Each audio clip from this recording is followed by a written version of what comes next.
Afriza.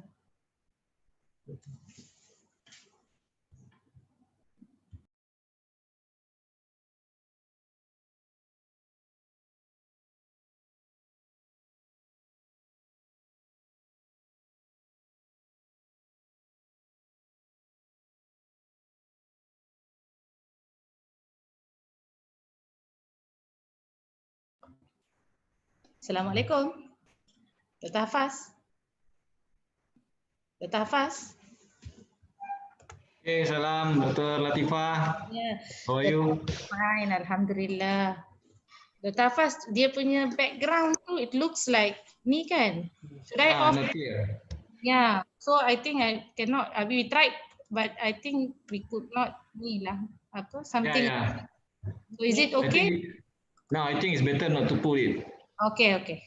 Yeah, this one is, I think, yeah. Okay. Like this is okay. Okay. How are you, Dr. Hafaz? Alhamdulillah, fine. Alhamdulillah. Okay lah. Thank you for inviting. Alhamdulillah. Yeah, sure. Thanks, Dr. Latifah. I think you know already Dr. Sultan Emir, right? No. He's now in KMKS as one of the directors. Oh, Masya Allah. Also, IUM graduates. Masya Allah. Dr. Assalamualaikum, Dr. Latifah. Waalaikumsalam. Yeah. I think I've seen you before, eh? I've met you before. Yeah, I think I've met. I am the IBF graduate. Masya Allah. IIUM graduate, eh? Same like Dr. Hafaz, yeah? Dr. Hafaz is my role model, actually. Masya Allah. Masya Allah. Yes, Masya Allah. Yeah. Tabarakallah. Now he's one of the rising star of IUM graduates. Yeah. Indonesia. Masya Allah. Good. A lot of UIA students in Indonesia, yeah? Yeah. Masya Allah, Alhamdulillah. And we miss IIUM, actually. IIUM, huh? Yeah. You can come. When you come to Malaysia, you can also visit our university, insyaAllah. Dr. Hafaz also never been to our university, right? International Islamic University of Selangor, College Selangor? Yeah, not yet. So maybe you should come one day, insyaAllah. Sure. Yeah, sure. Yeah. Ustaz Ali Jinnah is there now, right? Yeah. He's no longer in this university. He went to ISRA and then now he's pursuing his PhD. Okay. So and now come back to quiz now. No, sometimes I will invite him for talk also. Oh, okay. He's no longer in quiz lah. He resigned from quiz and then he went to ISRA. Yeah, sure. We were together in ISRA. Yeah, and then once then he resigned from ISRA. Then I think now he's doing his own consultancy, I guess. Yeah. Dr. Hafaz, Chapra is still in IRTI? Yes. Chapra? Still. Yeah, still. I think we can do also like like Zoom, like talk from Prof. Chapra, Dr. Chapra, eh? Yeah, if he can. I think now, Zoom is no problem, I think. Yeah. I tried to call him last week. But then no one picked up the phone in IRTI. Of course, they were no longer. I think they were not in office. Yeah. I don't know how to contact him lah. And then I emailed him, it bounced back. I think it's a very good opportunity, if we can make him live on. I think we can try through Sajad, Brother Sajad. Brother Sajad, eh? Yeah. Okay. Maybe I have his number. I'll try to contact him, inshallah. So many people also are moving from IRTI. Yeah, because of the new director? I'm not sure. They moved to Turkey, Dr. Abdul Qadir Shashi. They moved to Istanbul. Yeah. So I think, since Prof. Kafa is no longer there, Malaysians also are no longer in IRTI, kan? Not much Malaysians also. Indonesia, still any attachment in IRTI? We have Dr. Hilmun. Okay. Yeah. Alhamdulillah. So how many participants for today? We are expecting more than 100 participants. About 200. About 200, Yeah. Registered 200. No, registered 500 actually. Subhanallah, really? Seriously? Yeah. I am nervous. No problem. Just want to From ask Dr. Hafaz, on yeah. the 23rd that you are going to present on definition of Islamic economics, right? Yes. So you are at the end of the talk, are you going to give the definition, or you are just going to say that the definition is supposed to be like whatever you wrote in the paper? You know, I in my paper I argued that the current definition is also tentative, even though I've tried to classify, but there is no clear consensus among the scholars. So Yeah. even if I give one definition, it will be also another tentative definition. Yeah. But we have to try. At the end, the scientific communities will choose which definitions will be, they will agree on. We agree that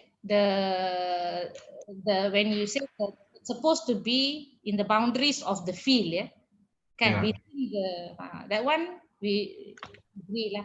Maybe we can share the definition. We also came out with the based on I tried to come up with the definition of Islamic economics. Yeah. Okay. I will propose also. Maybe we can combine and see. We can have it one Yes, to get response. Yeah, at least we have one so that it is applicable. Yeah. Yes.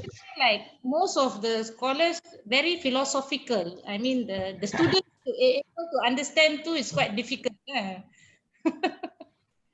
So we try to simplify lah kalau boleh kan, insyaAllah. Operational. Operational, yes. How to operationalize so that it's simple, student able to understand. Yes. Currently, my center, we are conducting a research on Islamic economics game. Game? Yeah. Is it a play? Yeah. On the concept of Islamic economics. We are developing so that student be able to understand in the application part. We are trying to develop because now we don't see any Islamic economics game. Yeah, I mean in terms of like application side tu kan. At least like it's not like game lah. It's like some sort like macam mana? Apps like we have a storyline. Yeah, then they have to choose the best answer. Yeah. I think you have to share it one day with us. Inshallah. We are in the process of completing the research. Inshallah, in 2 or 3 months, we will try to. We will try to. Who are the team to develop this game? Pardon? Who are in the team to develop this game? From my university, Dr. Shahida also is in this game. I think the one that I know in my team is only Dr. Shahida. And my IRSIF team lah, my center. We have a research team in our center.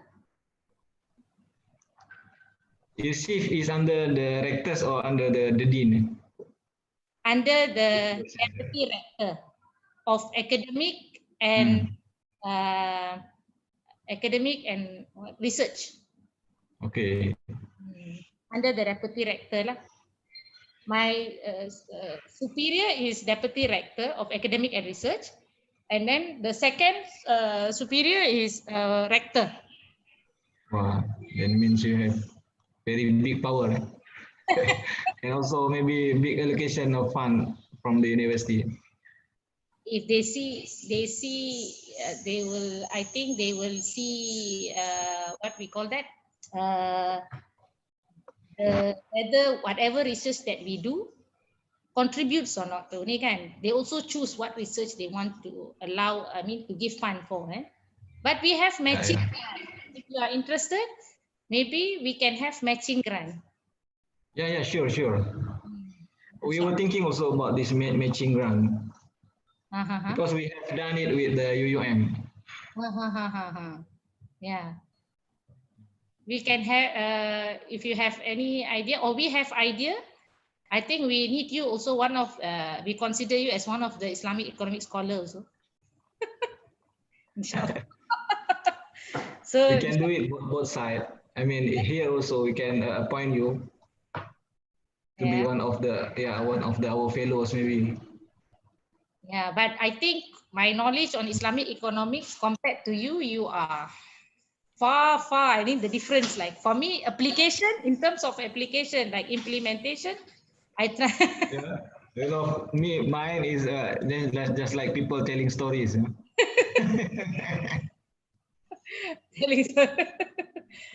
But at least you have knowledge. When you know, it is not knowledge; it is story. When we, what we call that? When we complement each other, inshallah, maybe we can develop this. You know, currently the Islamic economics, we didn't start yet, right? We start already, not yet, right? Yeah, we are going to start. I think Prof. Muhaggir is here already. Prof. Muhaggir is here already, right? Afriza? Sebentar. Can we call Prof. Muhaggir? Muhaggir. Yeah, from Iran. Okay. Not ready yet. Not yet. Tapi ini sebentar. Dr. Emir is already. Yang ini apa namanya? Is leaving, so he will join us back. Okay, inshallah. Inshallah. Shall we wait for Dr. Emir? Because I'm just discussing about Islamic economics, and I'm not sure whether we started already.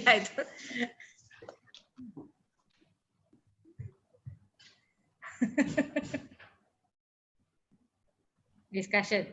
So maybe we can, inshallah, we will discuss further on Islamic economics. Inshallah. Share knowledge. Okay.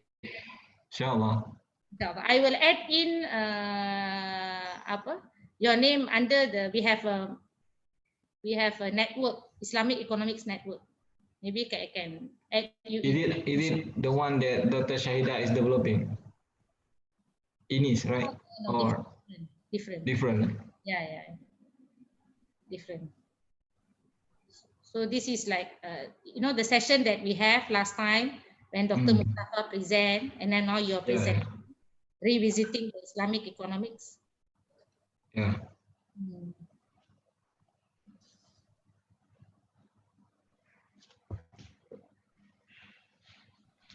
We will see how, inshallah. Yeah, we have already 178 participants joining. 178? Yeah. We wait for Dr. Sultan Emir to come back again, and then we'll start because he is the first speaker. Oh, okay, inshallah. Inshallah.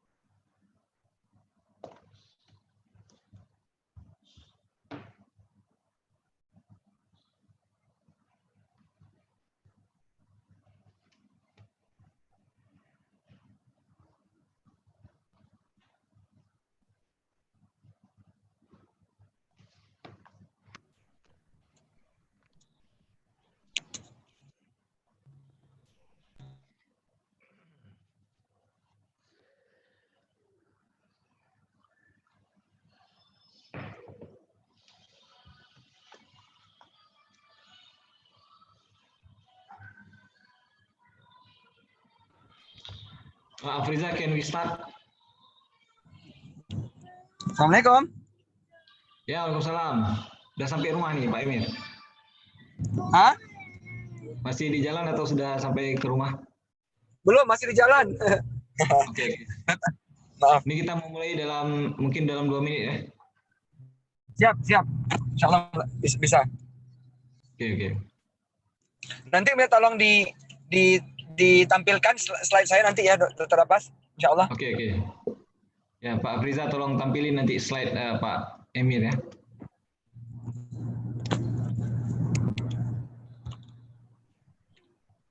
Pak Afriza, Dr. Muhakik udah siap atau belum?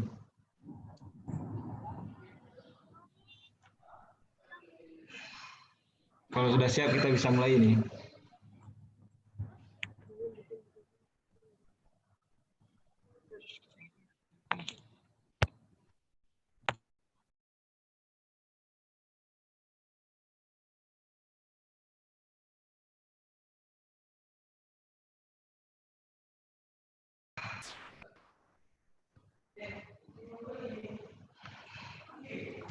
Pak Hafaz, Assalamualaikum. Ya, masih kita coba selesaikan permasalahan mungkin jaringan karena ini ke negara beliau ya. Tapi saya juga kurang tahu secara teknik kenapa bisa seperti ini. Tapi nama Prof Muhakik sudah muncul nih di layar. Namanya sudah muncul.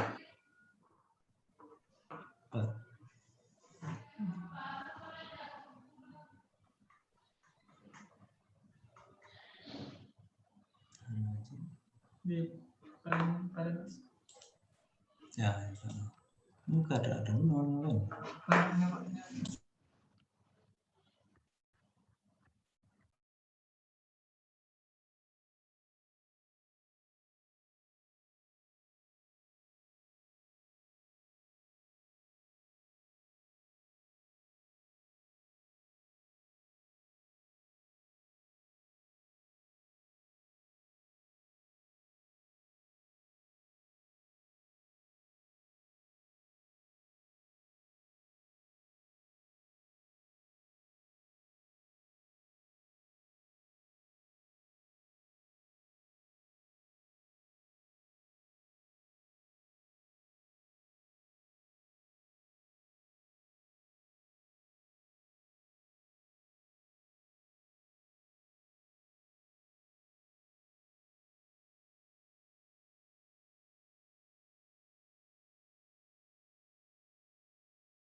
Okay, Dr. Emi, we'll wait for the IT teams to solve the problem.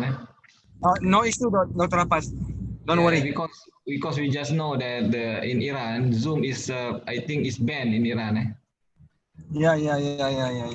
So Prof Muhakik is now trying. We try to connect with another facilities to connect to Prof Muhakik.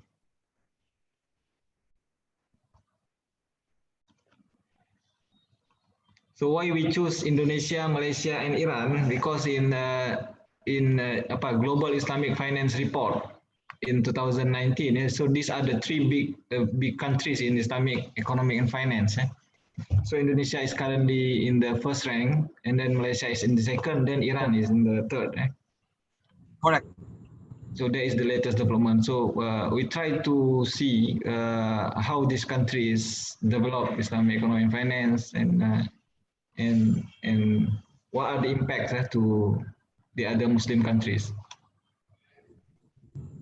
We'll wait for Prof Muhakik.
Ini gelap ya?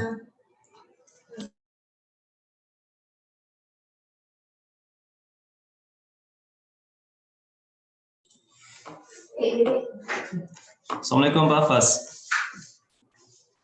Salam. Okay, we started right now, Mr. Markik. Started and come gradually, inshallah, after a few minutes, inshallah. Yes, I think we can start, Afriza. Please start. Okay, thank you. Bismillahirrahmanirrahim. Assalamualaikum warahmatullahi wabarakatuh. Waalaikumsalam warahmatullahi wabarakatuh. Bismillah walhamdulillah wala hawla wala quwata illa billahil aliyyil azim. Allahumma salli ala sayyidina Muhammad wa ala ali sayyidina Muhammad kama shallaita ala sayyidina Ibrahim wa ala ali sayyidina Ibrahim fil alamin innaka Hamidum Majid. First of all, I would like to acknowledge our honorable and beloved speakers and presenters today.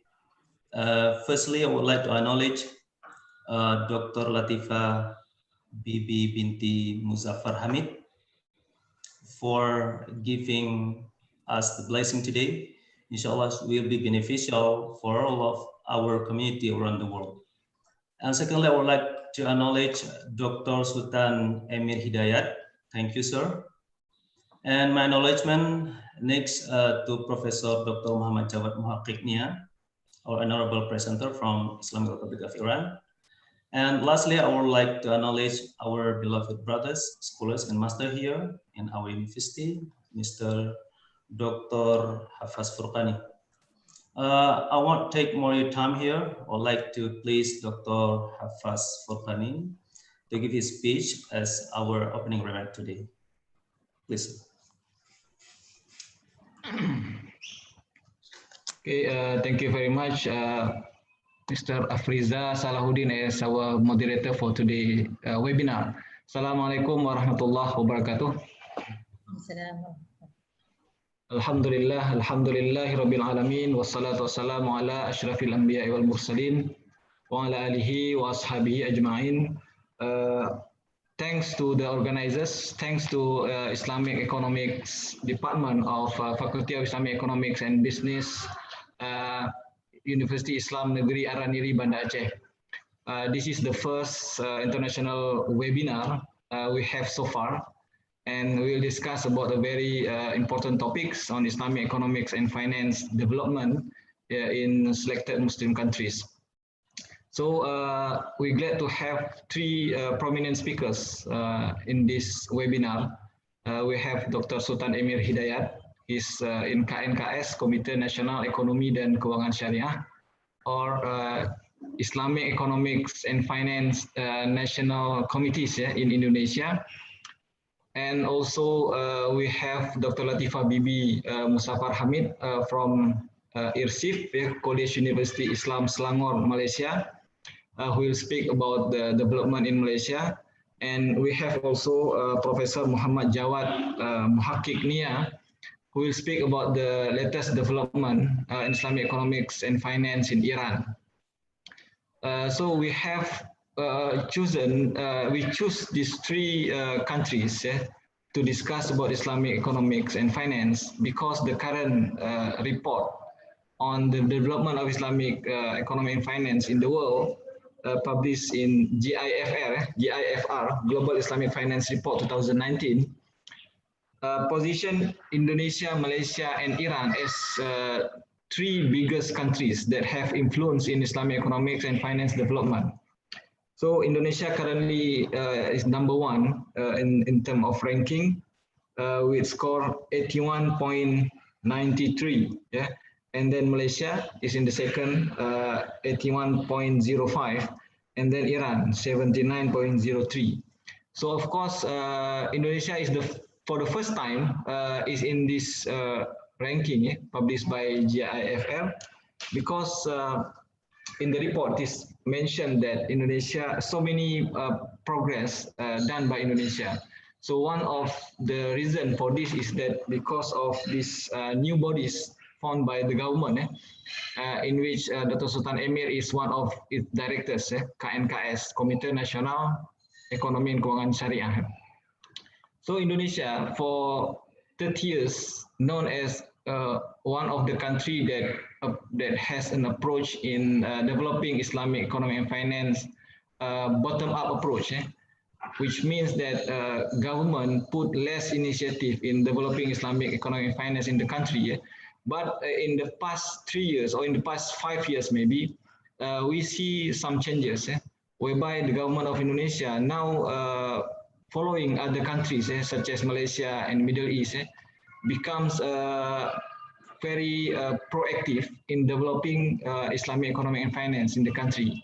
Yeah, so Indonesia currently produce so many regulations, law in Islamic economy and finance, and set up some government bodies to regulate the industry and put it in the right direction. So maybe because of that, Indonesia is currently in the Global Islamic Finance Report 2019 becomes the first or the #1 country in the ranking.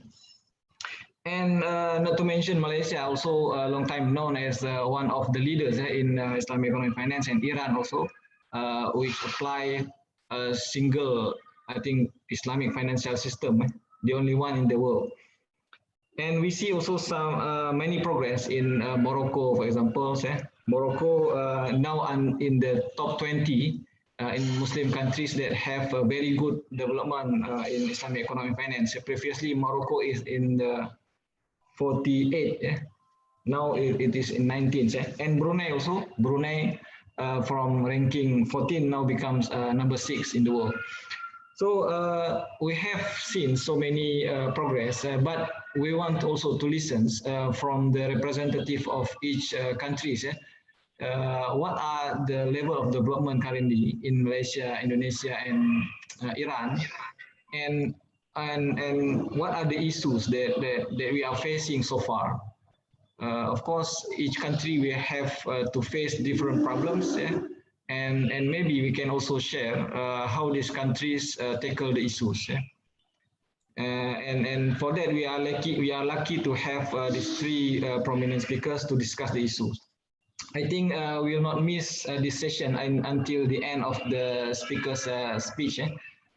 And on behalf of the leaders, on behalf of the Dean in Faculty of Islamic Economic and Business, State Islamic University Araniri, Banda Aceh, I would like now to open officially this international webinar on Islamic economic and finance in Muslim countries by reciting Bismillahirrahmanirrahim. Thank you very much. Have a very nice discussion for today. And Assalamualaikum warahmatullahi wabarakatuh.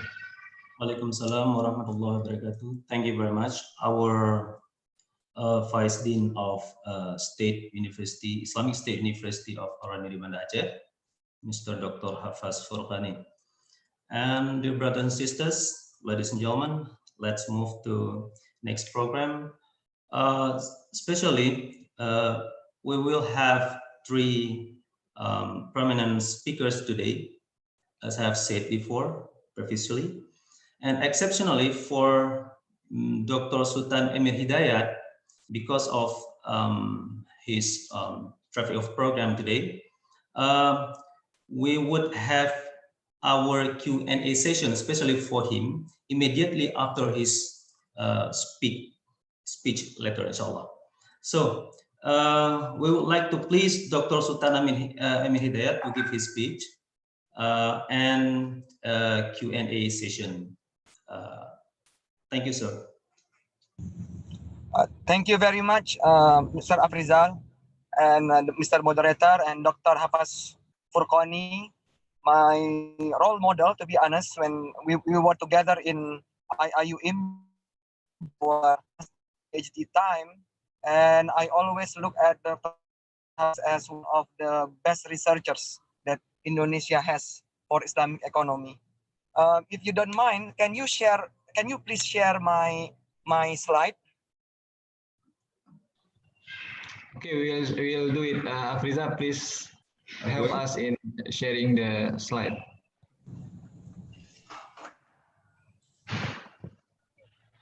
Yeah.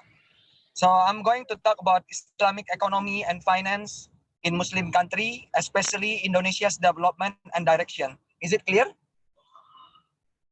Yeah. Can you move to the next slide, please? Yes, sir.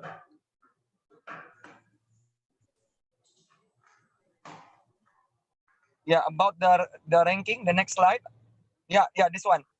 Yeah, as it has been mentioned by Dr. Hafaz, Alhamdulillah, last year, our country, Indonesia, has been recognized by many global Islamic economy publishers as one of the countries with big jump in terms of ranking in the report. For example, first, if according to the Global Islamic Finance report published by Cambridge Institute of Islamic Finance, Alhamdulillah, we have been put at number 1, along with Malaysia, Iran. It is already mentioned by Dr. Hafaz. Yeah, we got 70, slightly higher score, yeah, which is 81.93, and then Malaysia 81, and Iran 79. Also in other reports, for example, like in the Global Islamic Economy Report 2019-2020, published by Dinar Standard, we jumped from position number 10 in 2018 into number 5 in 2019. Alhamdulillah. However, when we look at the 6 categories or segments, which are halal food, modest fashion, media and recreation, Muslim-friendly travel, pharmaceutical and cosmetics, and Islamic finance, Indonesia is only ranked in the top 10 in 3 categories. In modest fashion, we know that our women, they are very creative. In Indonesia, we know we have 99 ways of wearing hijab. You cannot find in other countries such creativity. And also, we are in the top 10 for Muslim-friendly travel. Alhamdulillah. Yeah, especially we know Lombok and other, Aceh, which include also Aceh. They are actually favorite destination for Muslim travelers. And in Islamic finance, we are ranked in number 5.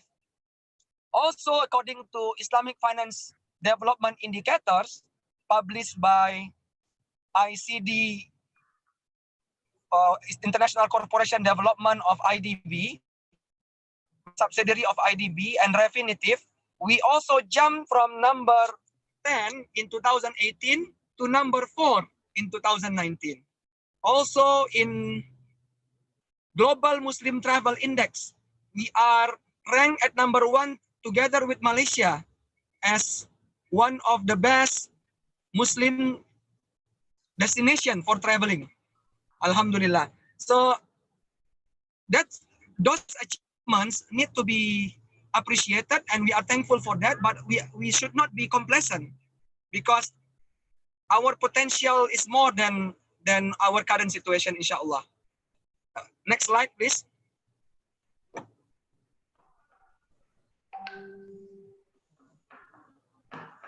Yeah.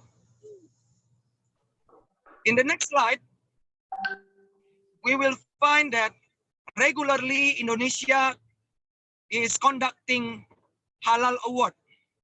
Like, for example, in 2019, during Indonesia's Economic Festival, LPPOM Majelis Ulama Indonesia, which is the research arm of Majelis Ulama Indonesia, conducted Halal Award 2019.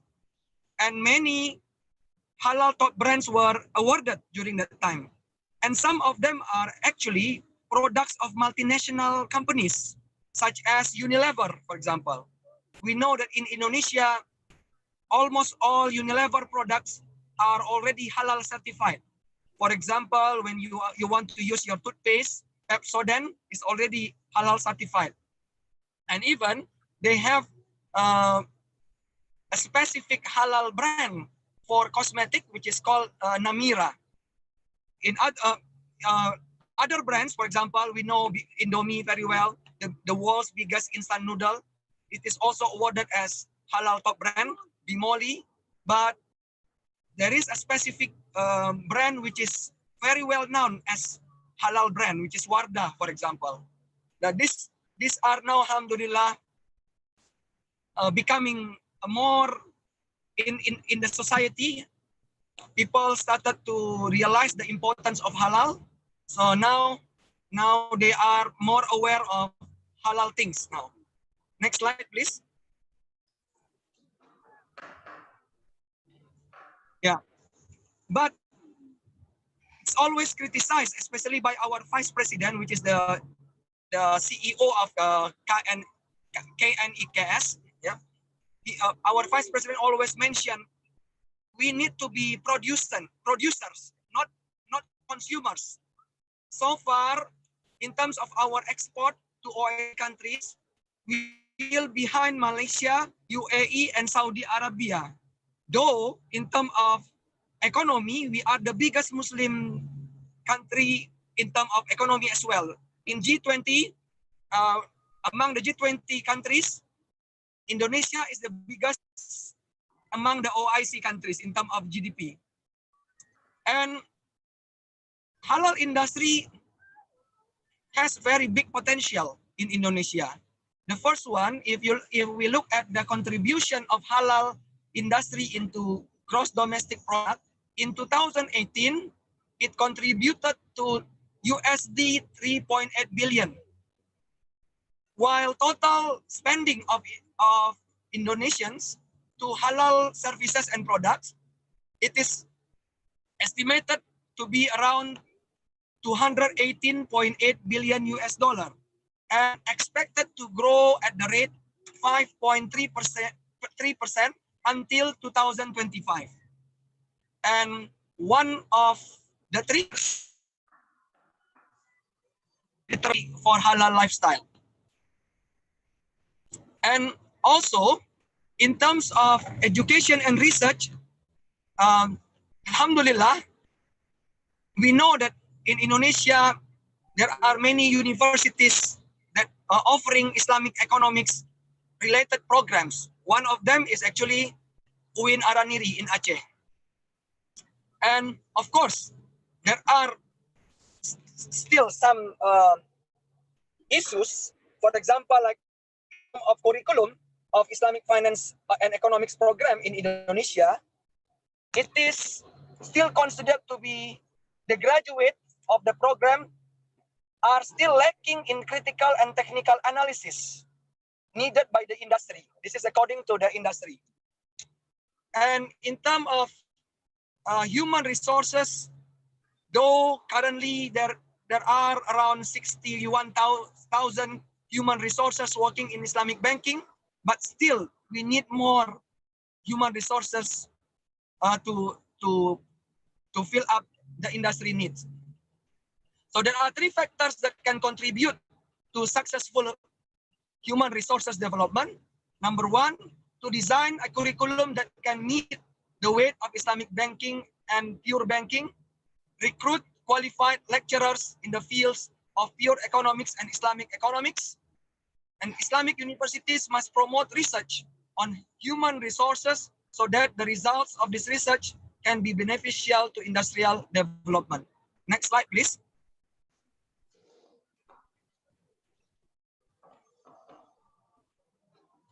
Yeah. Another challenge that we are still facing is actually financial literacy. Although it is improving in terms of economic literacy, but for financial literacy, unfortunately, the increase is insignificant. If we look here, in 2016, according to Financial Services Authority survey, the Islamic financial literacy in Indonesia stood at 8.1%, which means from 100 Indonesians, around 8 of them are well literate with Islamic financial products. In 2019, OJK again conducted the same survey and it increased to 8.93%, which means from 100 Indonesian, 9% only, they are well literate of Islamic financial products. So that's why we need to improve the situation. However, when Bank Indonesia, the central bank, conducted another literacy survey, which is called Islamic Economic Literacy, the result is better because people are aware of Islamic social fund services. So in total, for Islamic economic literacy, it stood at 16.3% for well literate and 27.2% sufficient literate. So around 40 something percent Indonesian are actually quite aware of Islamic economic products. But for finance, there is still problem. Next slide, please. The government is trying its best actually to improve the situation. We know the government realized that Islamic economy can be one of the ways to improve and enhance a national economy. That's why the government create a very high-level committee, which is called National Committee for Islamic Economy and Finance, or in Indonesian language called Komite Nasional Ekonomi dan Keuangan Syariah. Yeah. This committee is directly chaired by our president, His Excellency Mr. Joko Widodo, and our vice president is actually the deputy chairman, but at the same time, he is also the daily chairman or the CEO of this committee. Yeah. And then there are around 15 ministers and head of agencies are part of this committee. They become commissioners of this committee. And the secretary of this committee is Minister of Finance, Her Excellency Sri Mulyani Indrawati, PhD. To run the committee on daily basis, the government formed an executive management team, which consists of 6 directors, which is chaired by executive director, and there are 5 directors under him, under the executive director. This is the team that run the committee on daily basis. Next slide, please.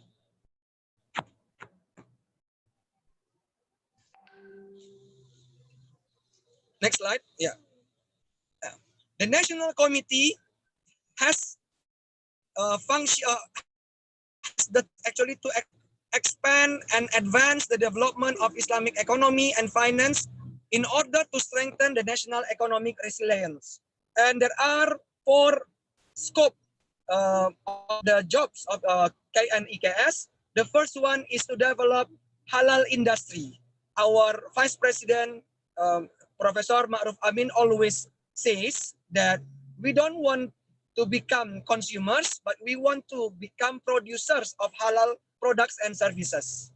In order to support the halal industry, we need to develop and strengthen our Islamic financial industry.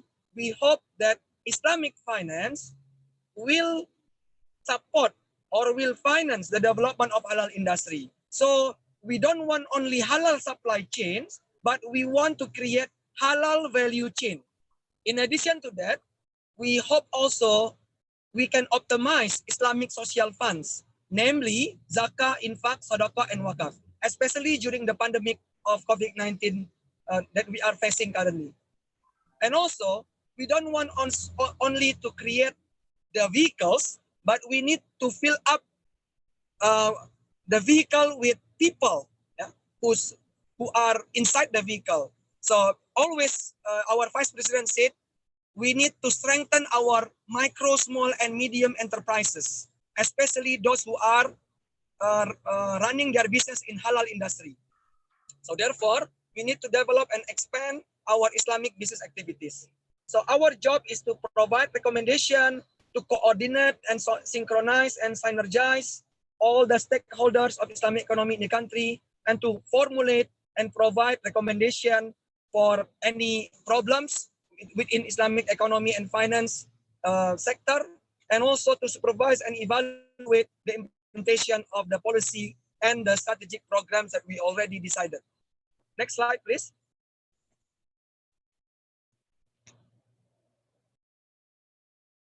Next slide.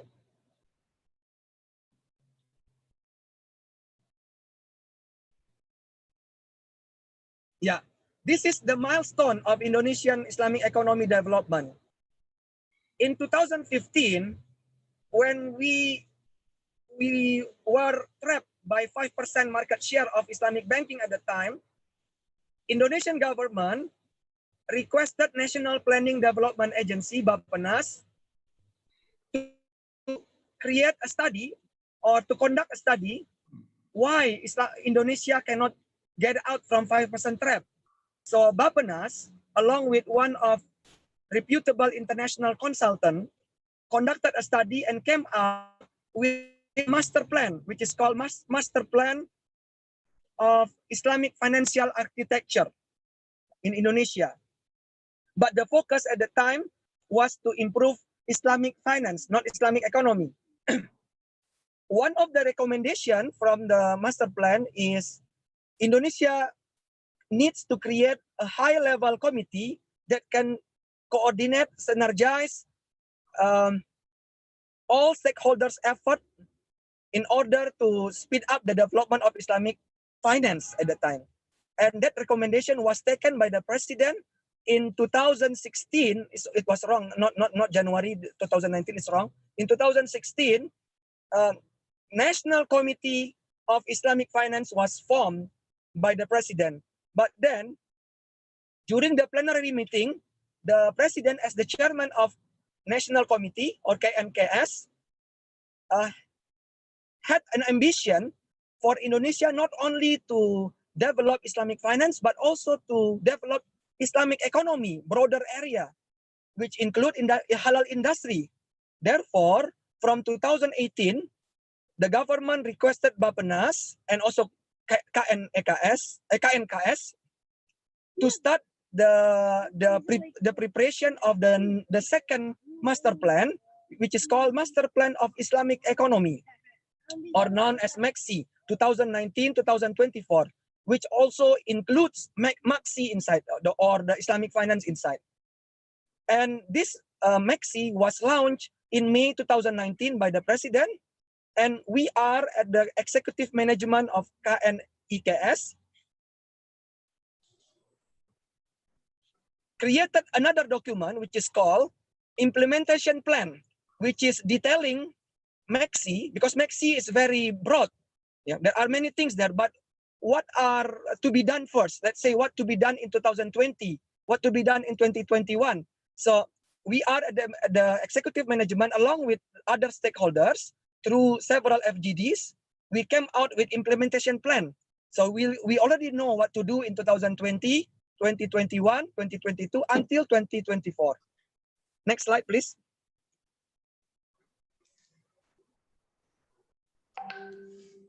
Yeah, the master plan has Indonesia's vision, Islamic economics vision, which is to be an independent, prosperous, and civilized country by becoming the world's leading Islamic economic center. So we want to be the global hub by 2024. And the documents, the master plan has 4 strategies. The first one, strengthening halal value chain and strengthening Islamic finance, strengthening micro, small, and medium enterprises. Why? Because most of the MSMEs are conducted by Muslim, and they are by default actually halal industry players. And we want to strengthen also our digital economy. Next slide. So this is the theme for the implementation plan. In 2020, we want to form a solid foundation for the development of Islamic economy. And in 2021, it is the continuity of the foundation and the acceleration of the implementation of the main programs. In 2022, we are expecting to achieve some initiative, especially to have digital ecosystem by utilizing and leveraging information technology. And we hope by 2023, we will have an integrative and efficient system. And by 2024, we achieve our vision to be the global Islamic economy and financial hub. Next slide, please. Inside the implementation plan, there are actually 47 strategic initiatives in total. comprising 11 strategic initiatives related to halal industry, 8 strategic initiatives related to Islamic finance, 11 strategic initiatives related to Islamic social funds, zakah, infak, sadaqah, wakaf, and others, around 10 strategic initiatives related to supporting ecosystem in the form of promotion, laws, regulation, and literacy, and also around 7 strategic initiatives related to human resources and research. Next slide. Next slide, please. Yeah, this one. Yeah, for halal industry, the development focus consists of 3 things. The first one, Indonesia wants to have halal industry clusters as important contributors to the national economy. The second one, we want to develop halal assurance system that is comprehensive to support the acceleration of national halal product. And we want major contribution of halal industry to the national trade balance on leading sectors. So what will be the achievement or the targets? The first one, we need to establish several halal industrial zones. Some of them are already starting. The second one, halal certification program for export products and halal traceability. And we want to have halal port. And inshallah, we want to increase, we want to establish National Halal Inspection Agency. And of course, though it is still impacted by the COVID-19, we still consider halal tourism as one of our potential. And don't forget, we want also to establish Islamic health industry. We have several Sharia compliant hospital already in the country, and we want to develop more, inshallah. And one of them is in Aceh, inshallah. And we want to modernize halal slaughtering houses. So the halal traceability can start from the slaughtering houses. And we want to make halal certification easy for micro and small businesses in Indonesia. Next slide, please. In terms of Islamic finance, our focus will be to strengthen the capacity, governance, and infrastructure of the Islamic financial industry. We want also to strengthen capital and financing of the Islamic economy and financial industry. Among the targets are, we want to have the National Halal Fund during these 5 years, which can support the development of halal industry. And we want to have also long-term Sharia compliant long-term funds in the form of Islamic Social Security Employment Services. And we know Aceh will soon implement Qanun. So we want to make sure that the Qanun in Aceh will be implemented smoothly. And of course, we want to have a dedicated Islamic investment bank. In Indonesia, there is, until not today, there is no full-fledged Islamic investment bank in the country. And we want, it is already heard by the government, in which we want to have a strong Islamic bank. That's why economic banking consolidation, and it's going on now. The state-owned banks, the state-owned Islamic banks, inshallah will be merged, and the target will be by the beginning of 2020, and we will have a strong and quite big size Islamic bank soon, inshallah. And we want to strengthen also the Islamic insurance industries and also development of Islamic pension funds. Next slide, please.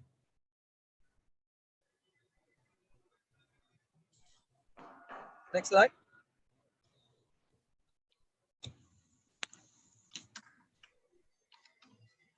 Halo?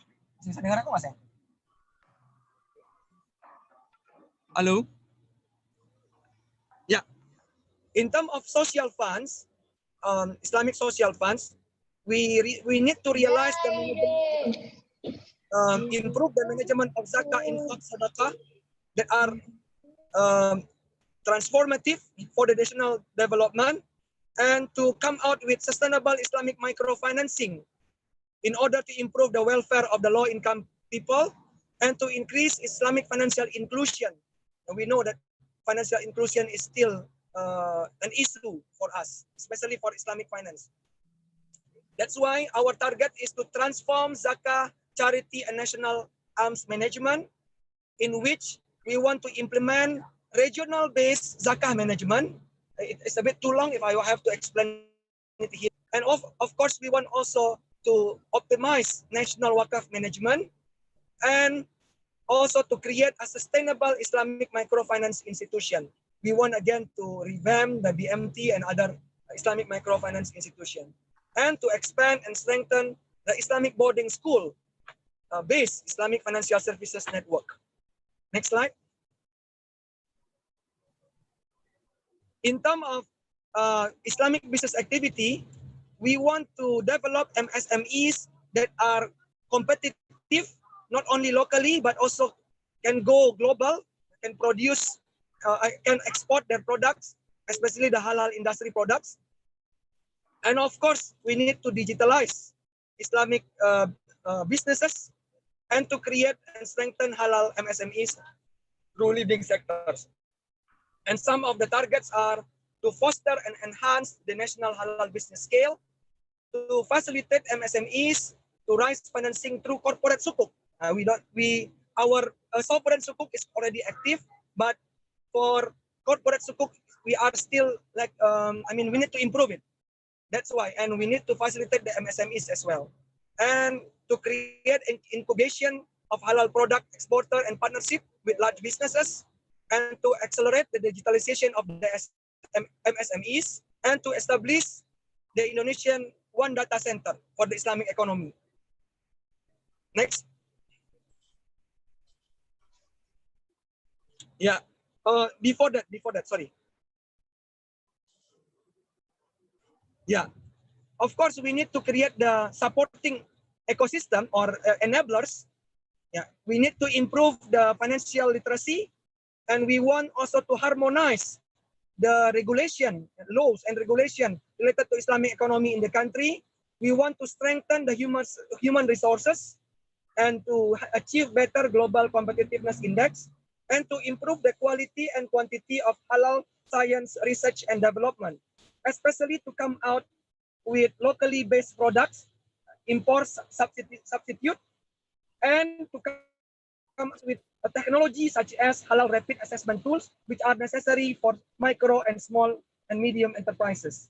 So our program, we will come out a national brand for Islamic economy, and we want to also to improve Islamic economy and financial literacy, and to create a working group to harmonize the regulation of related to Islamic economy in the country, and to conduct halal science research that can come out with new products, substitute for import and substitute for non-halal ingredients. And of course, to create superior human resources.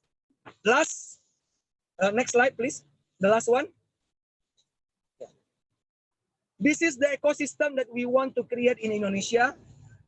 In the middle are actually the MSMEs, because MSMEs, micro, small, and medium enterprises, consist of 99.9% of businesses in Indonesia, and mostly are Muslim.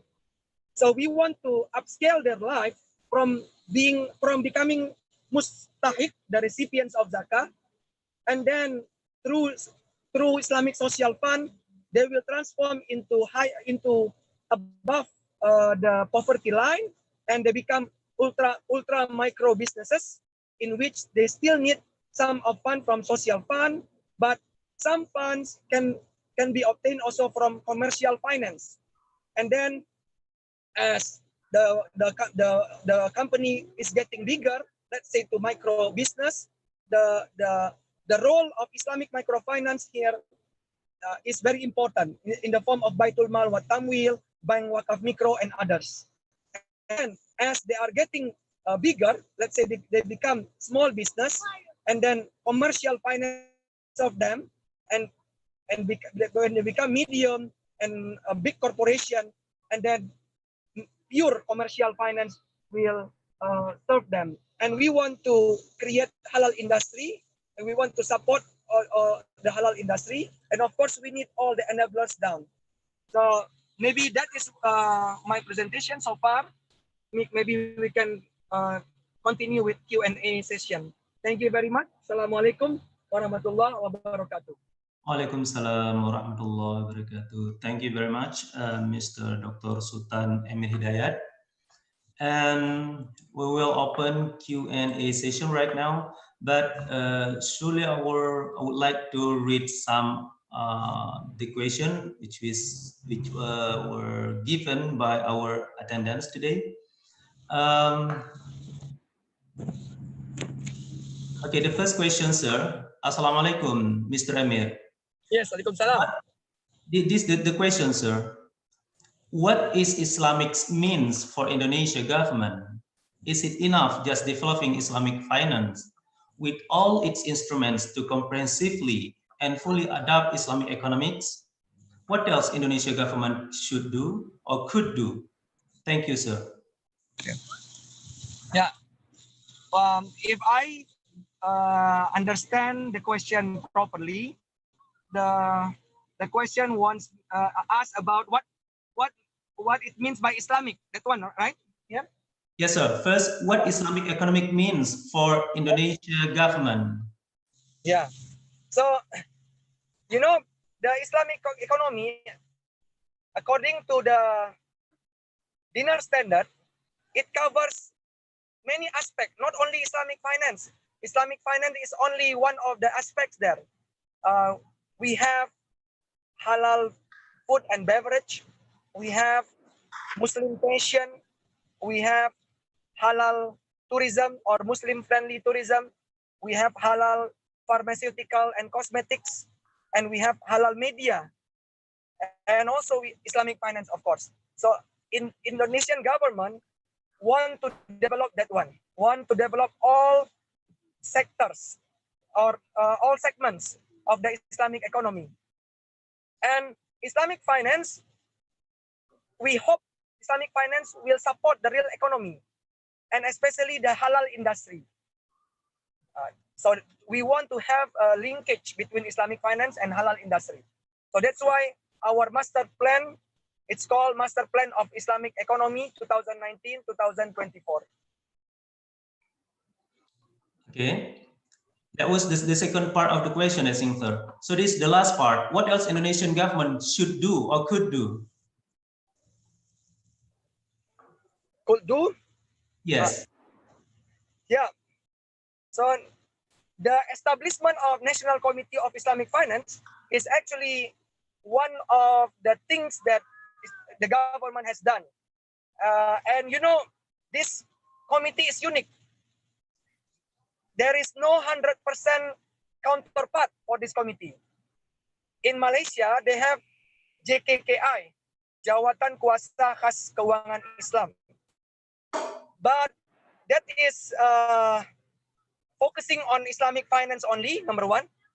Number two, it is chaired only by Deputy Finance Minister.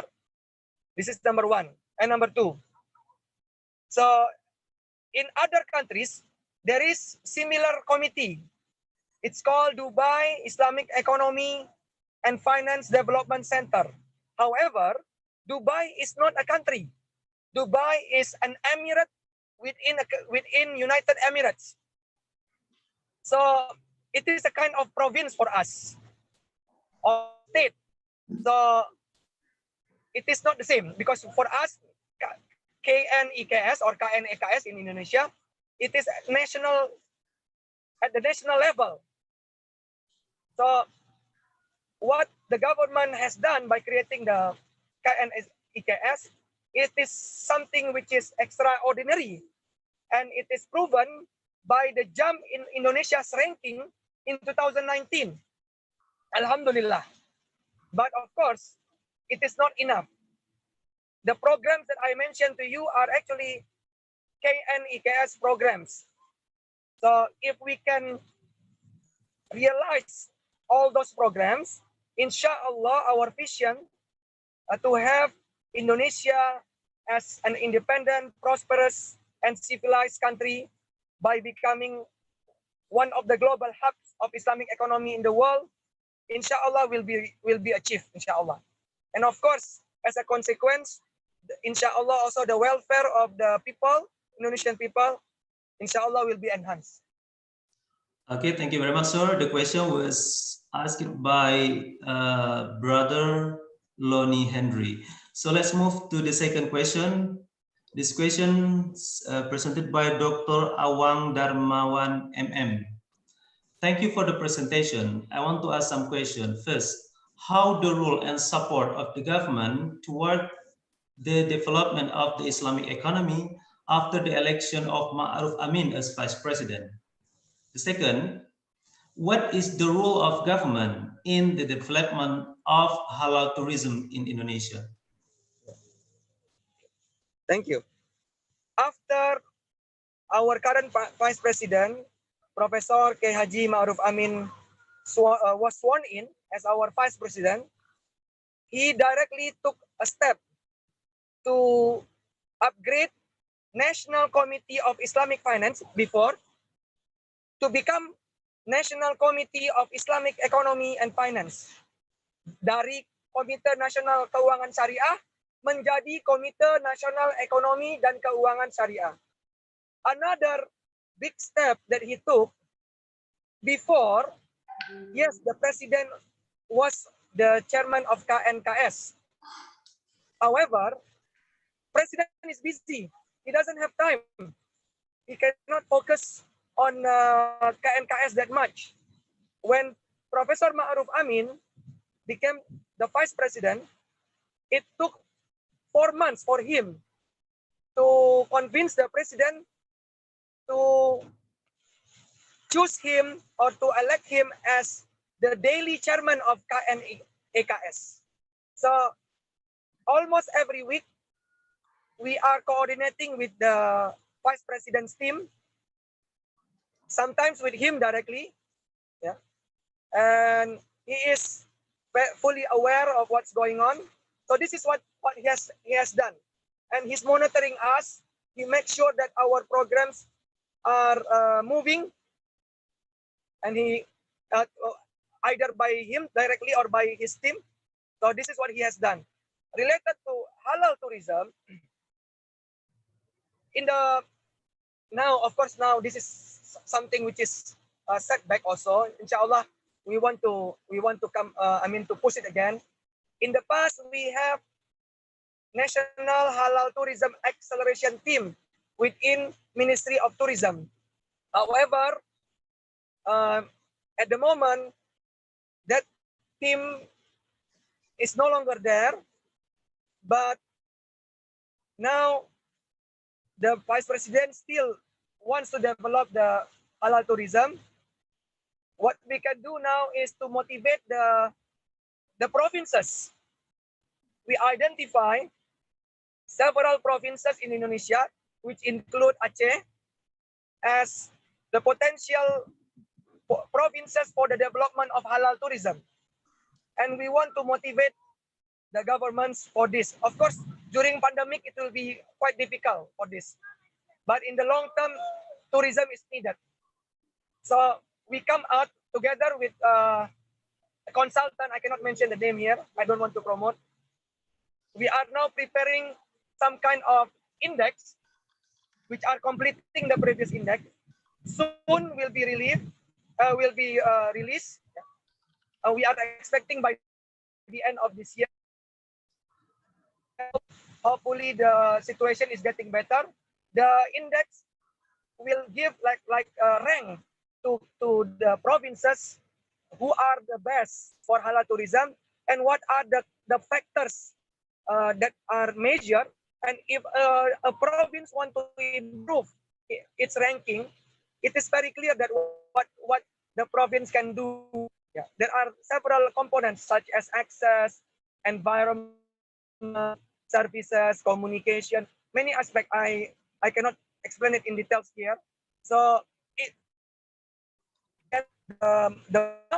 and if he wants to improve, so he needs to increase those variables.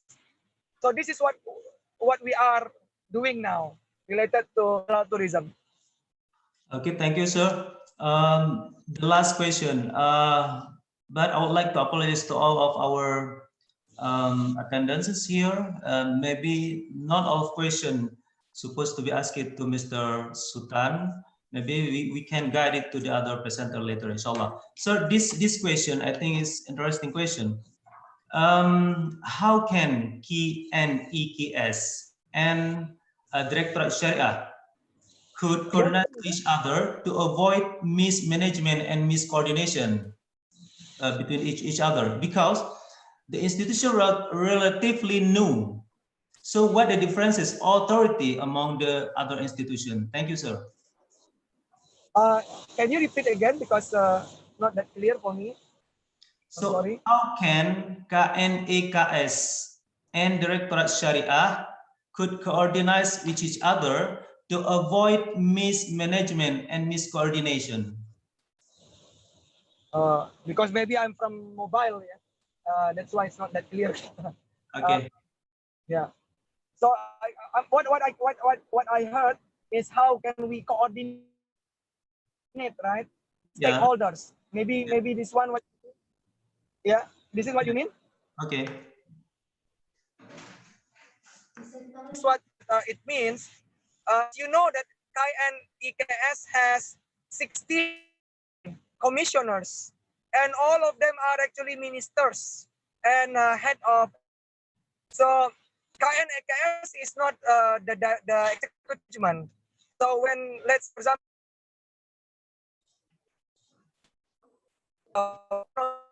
Yes, sir. our chairman, which is Professor Ma'ruf Amin, will coordinate with the 16 members, which are the ministers, what can be done in their ministries. For example, recently, Ministry of Trade and Commerce came out with the license and guidelines on how to establish halal economic zone, kawasan industri halal. So, alhamdulillah, this is one of the programs in which the KNEKS is promoting, and through its member, Minister of Trade and Commerce, they Minister Industry, yeah, they came out with this license, kawasan industri halal. Okay, thank you very much. Yeah, this is an example how we coordinate. Okay, thank you very much, Dr. Sultan Emir Hidayat, and thank you for the questions. And maybe we can move to the other presenter. Yeah. Thank you very much. And I would like to apologize that I have to leave early because I have other things to do. Thank you very much, Mr. Moderator. Thank you very much, Dr. Hafaz, and my salam to all of you. And again, so sorry to leave early. Okay, thank you. Thank you very much. Ladies and gentlemen, next we would like to please Dr. Latifah Bibi binti Muzaffar to give her speech regarding our webinar today. Thank you, sir. Thank you very much. Yeah, thank you very much, sir. Thank you very much for inviting me as one of the speakers. And also, I'm glad to hear the comprehensive presentation from the previous presenter.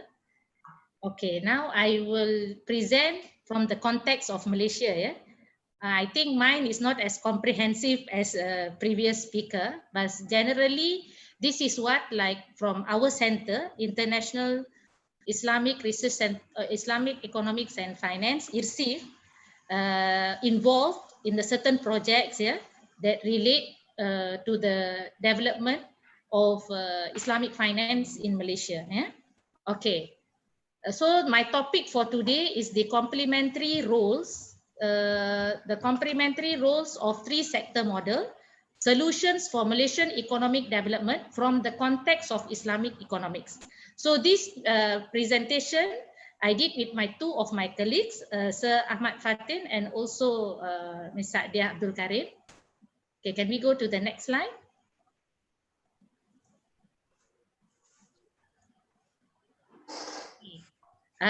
Before we go in further, yeah, on the complementary model that I want to introduce during this presentation. So first of all, I would like to briefly just explain on the current economic structure. Yeah, currently, like if we all know that we have, oh, this is not the latest slide. Yeah. Okay. Dr. Hafaz, sorry, this is not the latest slide, yeah, Dr. Hafaz? Oh, Can I have the latest slide? Or, is it? yeah, I think this is not the latest. Is it possible It's to different. change to the new one or how? Yeah, I think I sent it to the committees. Sorry, yeah, because I sent it late, yeah, the amendment version.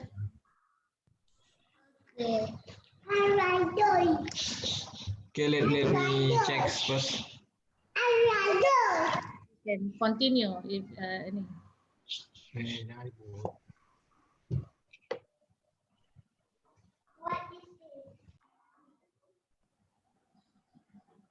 Iza, do you get the latest slide for Dr. Latifah?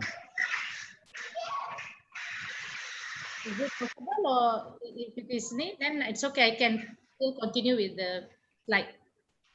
I think just can continue because I think Afriza also has. This is the slide that he has currently. Yes, one that I have, that the slide that you given to me, sir. Okay, never mind. Okay, we can still proceed. Sorry, yeah, for the interruption. Yeah. We can go back to the slide to the.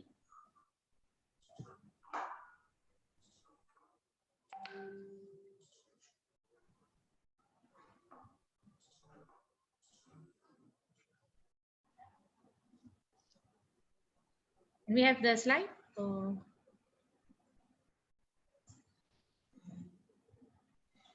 So Afriza, maybe we can have the slide, previous slide. It's okay.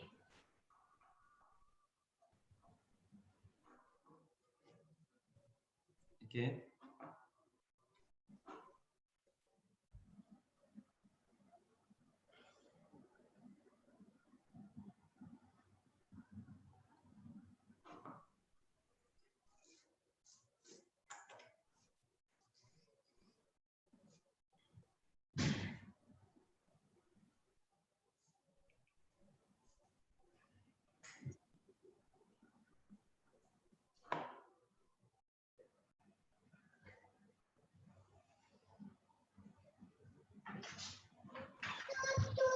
Pak Afriza, gimana bisa ditampilkan slide-nya Pak Afriza?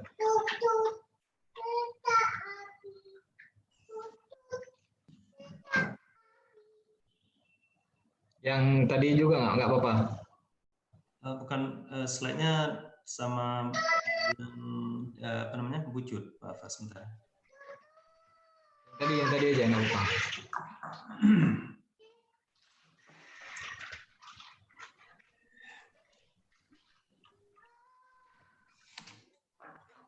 Slide tadi boleh juga Pak Afriza. Nah, tak apa, slide tadi boleh. Minta maaf ya. Tadi saya tak sharing slide, yang sharing slide siapa tadi? Oke. Okay. Nah, oke. Okay. You can go to the second slide.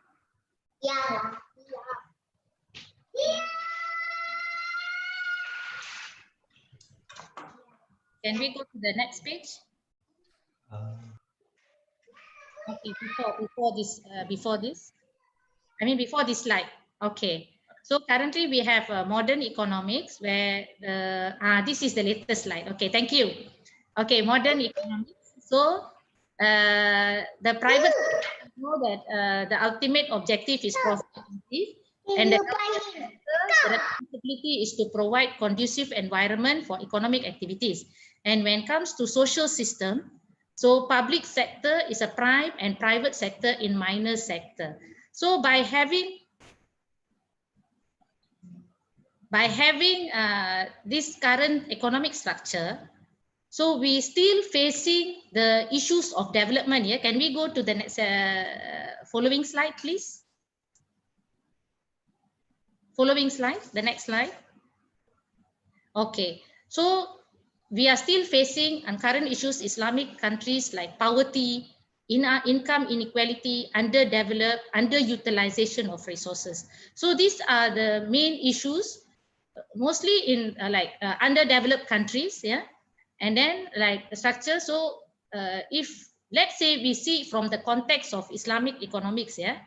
If we, can you go to the next slide? Okay, according to Chapra 1979, yeah, 1979, he gave that there are 4 objectives of Islamic economics. One is economics well-being within the framework of the moral norms of Islam. Second, universal brotherhood and justice. Third is equitable distribution of income. The fourth is freedom of the individual within context of social welfare. So the question is, with the current economic structure that we have now, did we achieve these 4 objectives? Yeah, are we able to reduce the inequality, reduce the poverty? Yeah, all these issues raised. Yeah. So at the end of the day, whatever system that we use, do we look into what is the ultimate objective of Islamic economics? Okay, we will discuss on this, yeah, what Malaysia has done to achieve the objectives of Islamic economics. Okay, can we go to the next slide? Okay, this is according to Dr. Halim Ismail. Yeah, I would just like to introduce this man. Yeah. So Dr. Halim Ismail, he's the first managing director of Bank Islam. So on his paper in 1986, yeah, he did mention that in Islamic economics, we should divide the sector into 3. One is Siyasi sector, Tijari sector, and followed by Ijtimai sector. And in his paper, he mentioned that Tijari, since the objective is profit motive, so they focus on that. So Ijtimai is the sector that they have to do,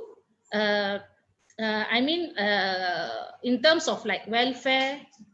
Can we go to the next slide? I will explain how he divided the 3 sectors. Can we go to the next slide, please? Okay, so he has divided that Siyasi, public sector, which includes state authority, laws and regulation. Tijari sector includes companies and banks. Meanwhile, Ijtimai sector includes charities, Bait al-Mal, Bait al-Zakah. So for him, Ijtimai sector will focus on charities, Bait al-Mal or Bait al-Zakah. Meanwhile, the Tijari sector will focus on whatever is their sole responsibility lah, yeah? And they are obviously like private sector, the ultimate objective is profit maximization. That is undeniable. Yeah. So in his, I would just like to say it here, yeah, small story. Yeah. So in 2014, this Datuk Dr. Abdul Halim Ismail, he won award in a global Islamic finance forum, which is organized by Central Bank of Malaysia. So he won award as one of the Islamic contribution on Islamic finance.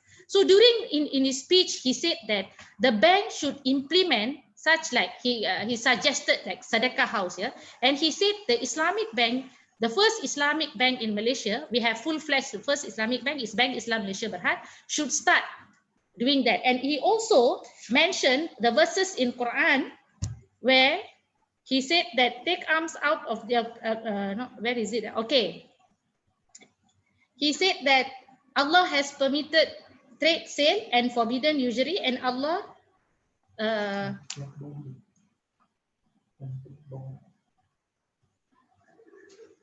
okay, it's okay. Okay, Allah has condemned usury and he blesses charities. So he uses these verses in Quran to explain why especially because he's from bank, yeah, why the bank should also do something like sadaqah, like charity also, like Tijari sector. So next slide, please. Okay. So Halim's model, 1986, has been enhanced in order to cater the objective of Islamic economics introduced by Chapra. So our research team have enhanced the model in order how it can be, we can incorporate, it can achieve the objective of Islamic economics introduced by Chapra. The enhanced model is viable to be implemented in the current environment of economy. And also the model is expected to contribute to the economic development without compromising the objective of Islamic economics.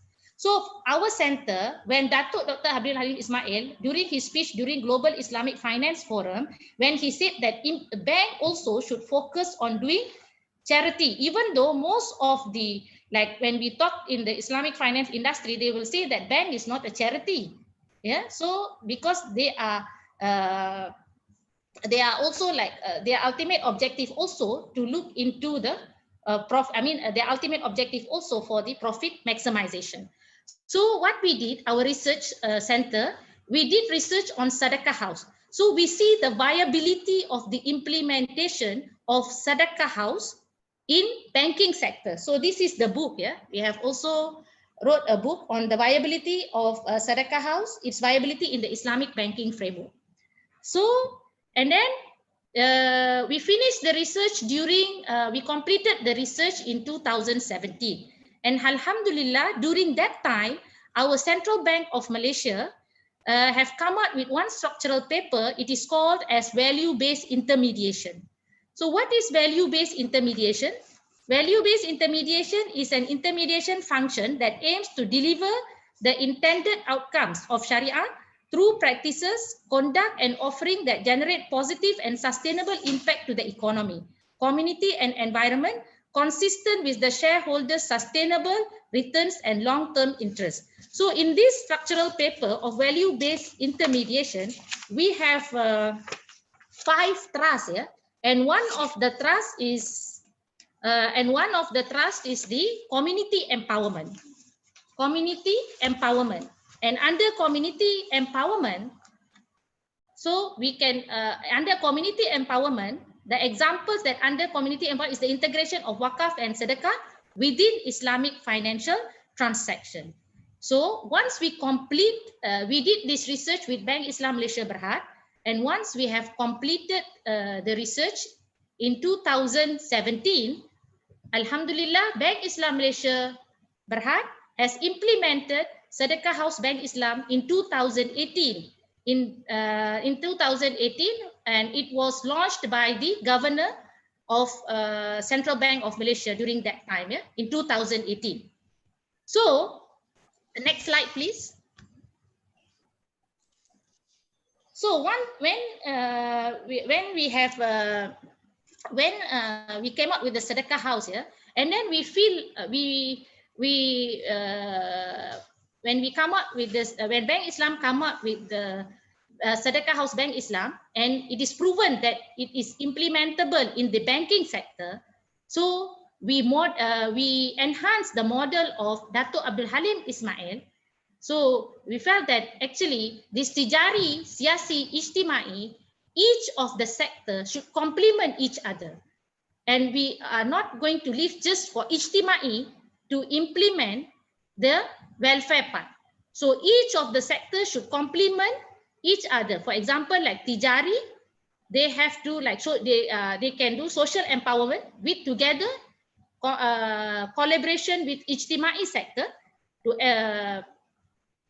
for the social empowerment, and then the ijtimai sector will produce empowered society to the tijari sector.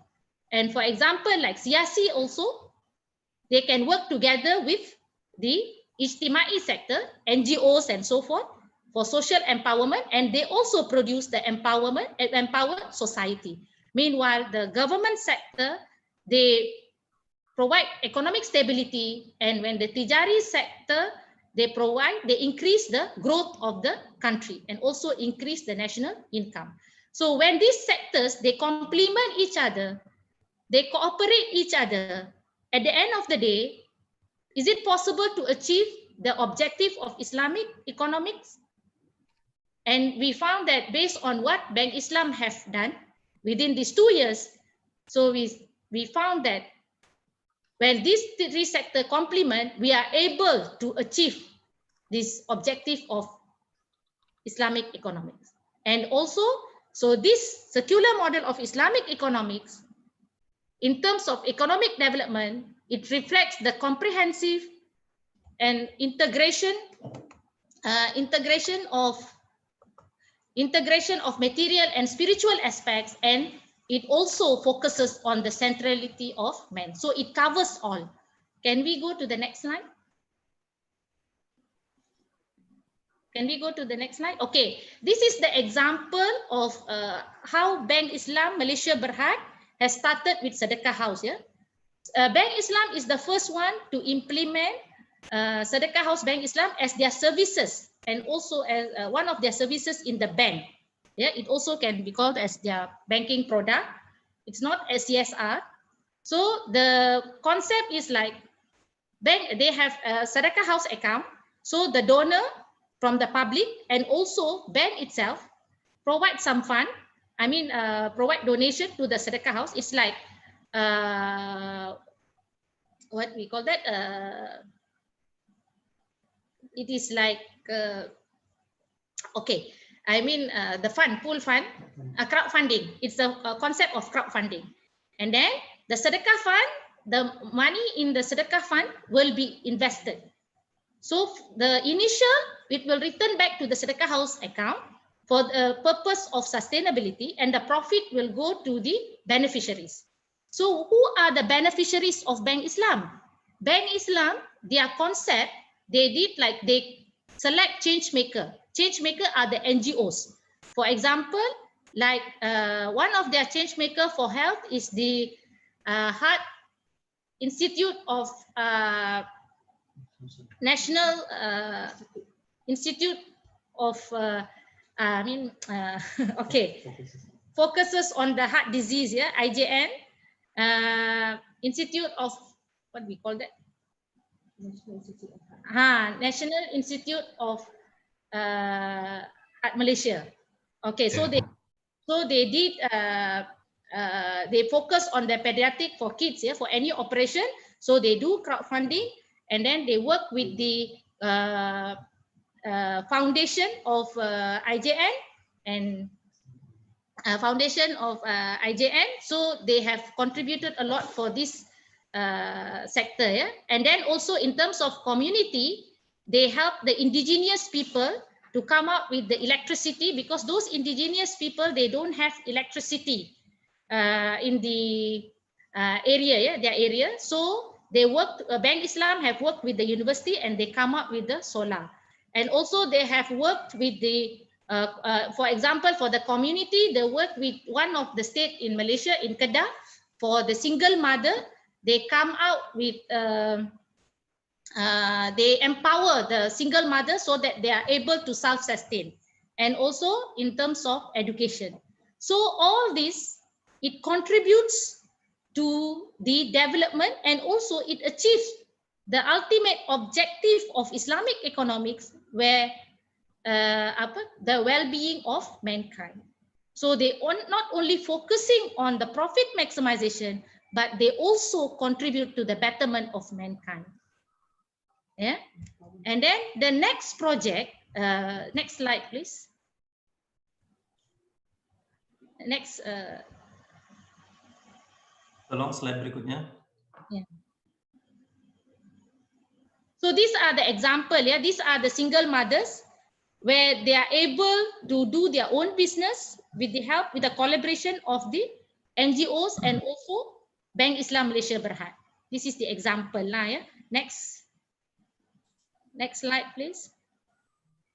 And also this is for the foundation of IJN for the hospital. They have contributed, Bank Islam have contributed 214,500, yeah, and then to help the patients, especially those kids who have heart problem, and they are from those who are not able to pay. Okay, next. Slide berikutnya. Yeah, slide berikutnya. And these are the example lah. Yeah, he is the current CEO of Bank Islam, and also Ustaz Nazri Sik, the head of strategic department of Bank Islam. Okay, next. Okay, this is for the indigenous people. They do not have the solar. So Bank Islam worked with the university to come up with the service, solar energy for these indigenous people in Malaysia. Next. Berikutnya. Yeah. Okay, next. This is the photos, some of the photos, yeah, that what Bank Islam have contributed in collaboration with the NGOs. Next. Berikutnya. Okay, this is the second project of Bank Islam Malaysia, Bank Islam Malaysia Berhad. It is called as Sedekah Microfinance for Studentpreneurs. They are in the process of implementing this. Yeah, for example, for the students who are poor, they can do business in the university in order to make them sustain, to be able to pay the fees. Yeah, so Bank Islam will provide from the Sedekah Fund loan with a contract of court. So Bank Islam will help the students to do business in the university in order for them to self-sustain so that they are able to complete their studies. So this the students who are not able to continue further their studies because of no fund for education and so forth. So this is how it can help them to get education in the universities. Yeah. So this is one of the initiatives of Bank Islam Malaysia Berhad, and they are going to start, and this will contribute to the economic growth as shown in the picture and also in the diagram, and also it contributes to the economic development and also complement the SDG: no poverty, zero hunger, quality education, and reduce inequalities. So if you see below, yeah, BIMB we considered as Tijari. So for this project, it's like complementing Ijtimai and Siasi, where it helps the government also to take care of the welfare of the people. So it is not that to say that bank, they cannot involve, yeah, I mean, contributing to the well-being of the mankind, yeah. And Bank Islam Malaysia Berhad, the unique thing of Bank Islam Malaysia Berhad, when they did for the Institute of Heart, yeah, Malaysia, yeah, National Institute of Heart Malaysia, they only not, I mean, their contribution is not only for Muslims, it is also for non-Muslims. So it really, like, it shows that the well-being of mankind, not necessarily they are Muslims, but Islam also, they take consideration the welfare of non-Muslims. So this is Islam. Yeah. So the bank, if normally when we talk to the bank, they will say they are not charity in doing all this, yeah, and the different organization. So it is proven by Bank Islam Malaysia Berhad, the first Islamic, full-fledged Islamic bank in Malaysia, they can do something in order to contribute to the well-being. I think this is the concept that Tijari sector, especially private sector, should follow without just focusing on the profit maximization. You can take profit, but the ultimate objective should not be the profit maximization, should be for the well-being of mankind. And it is implementable, and it is proven by what Bank Islam have achieved thus far. It's only 2 years they have implemented and they have achieved thus far. True Islam, the true spirit of Islamic economics. Yeah, and then I hope that in the future, all the banks in the Islamic finance, they follow. I mean, they can see that actually bank, they can do and they can achieve what is the main objective of Islamic economics. So the next slide. Next slide. Okay. In my conclusion here, I would like to say what we call that strongly. I would advocate the responsibility of sustaining the welfare of mankind is through participation and complement of each sector, since Islam views the mankind in its entirety. Thank you very much. You're welcome. Thank you very much, Ms. Latifa. Maybe we're going to put the Q&A session for both of these, our honorable presenters, the last one, Prof. Muhaqiq and Dr. Latifa, to the end of the session. Okay. Now we would like to please Professor Muhammad Jawad Muhaqiq Nia to give his speech. Bismillahirrahmanirrahim. Sorry, sir, just for a while. Because his speech will be in Persian, so it automatically will be translated, inshallah. Okay, before me. بسم الله الرحمن الرحیم. سلام عرض می‌کنم خدمت همه دوستانی که در این جلسه و این فضای مجازی حضور دارند. Assalamu alaikum to all everyone who are already presented here in this beloved room. آرزوی سلامتی دارم برای همه مردم دنیا و به خصوص برای همه مسلمان‌ها و دوستان حاضر در این فضای مجازی. Hopefully Allah subhanahu wa ta'ala will be bestow you with the best health, with the tawfiq inayah in these good days. و پیام دوستی و محبت رو از ایران به همه مسلمان‌های دنیا و خصوصا دوستان حاضر عرضه می‌کنم و امیدوارم که حال همه‌شون خوب باشه. And I also would like to send the Iranian message, the Iranian friendly message to the citizen of the world, especially already present in this discussion rooms.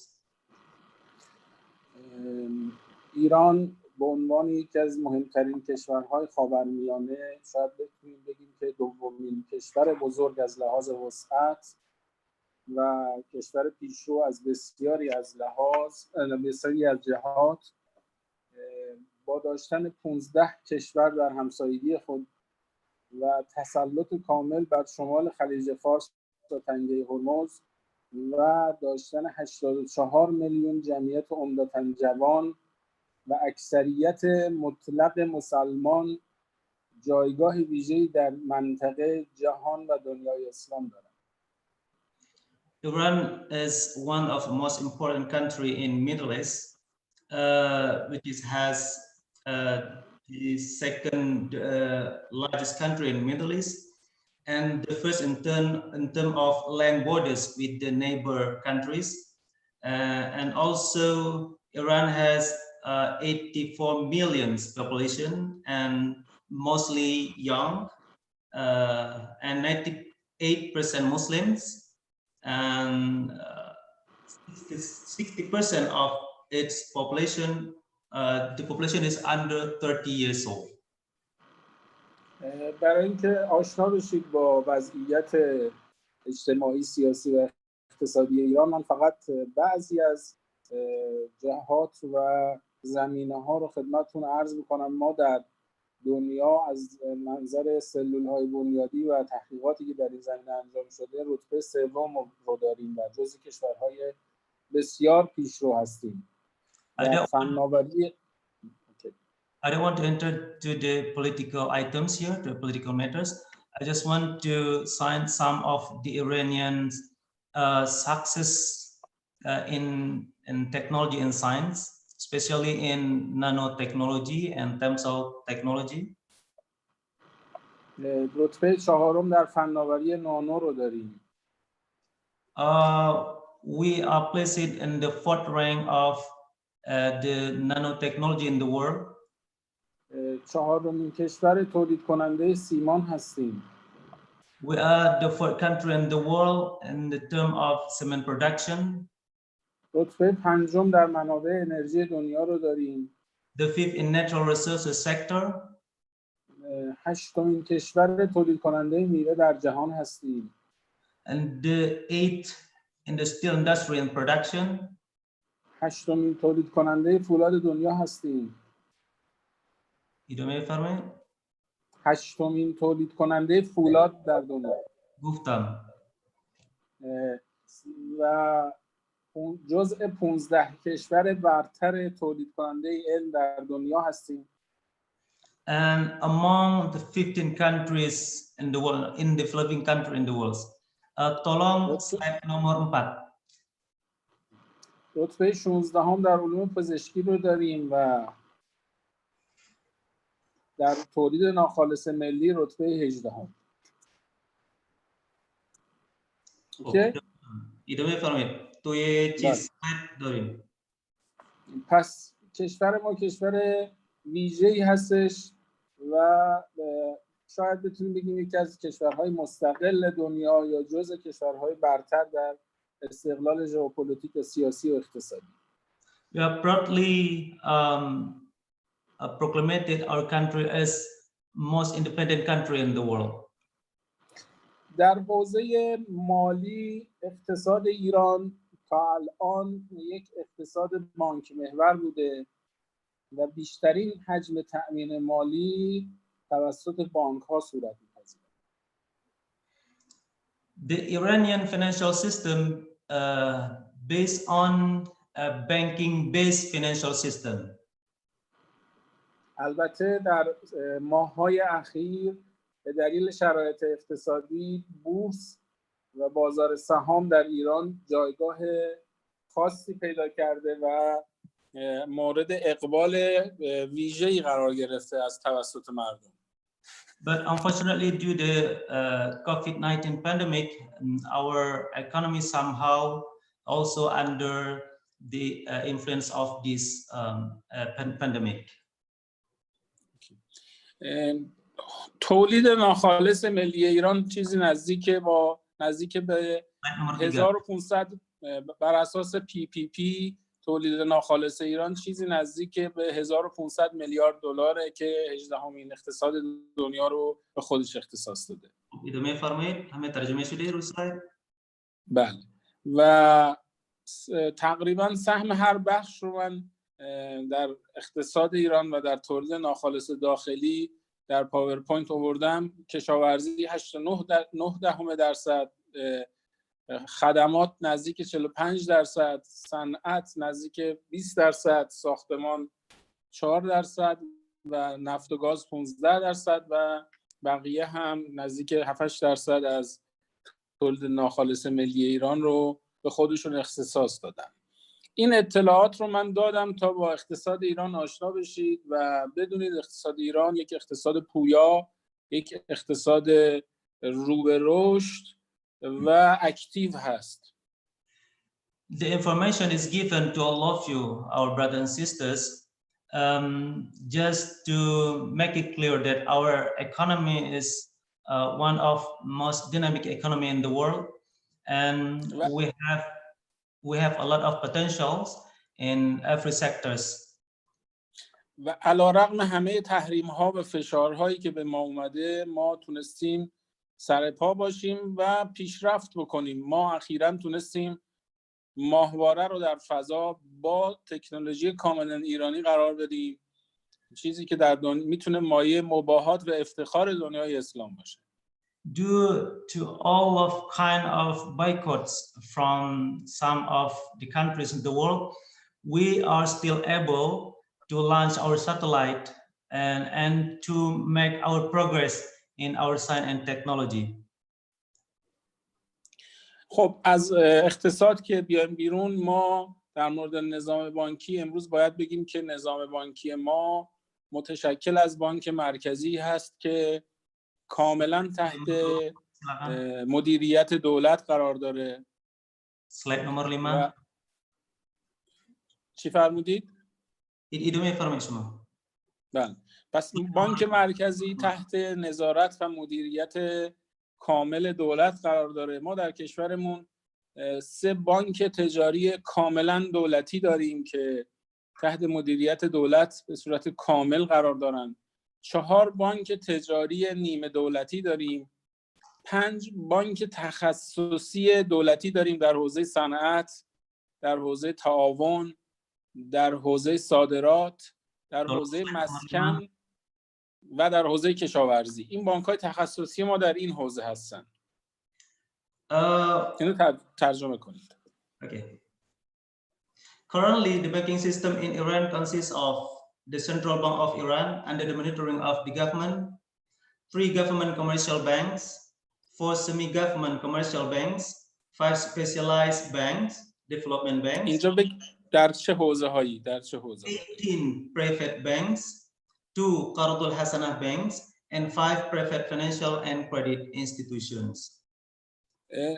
ویژگی‌های در واقع نظام مالی ایران اینه که ما در ایران 2 بانک کاملا قرض الحسنه داریم که شعب متعدد اینها در سراسر ایران دارن. شاید این 2 بانک نزدیک 1000 شعبه در سراسر ایران دارن که فقط کار قرض الحسنه انجام میدن. In Iran, we have two Qardul Hasanah banks. That's maybe one of the uniqueness of the Iranian banking system. شاید یه پدیده‌ای باشه که بانک‌های قرض‌الحسنه تخصصی در فقط ایران یافت بشه.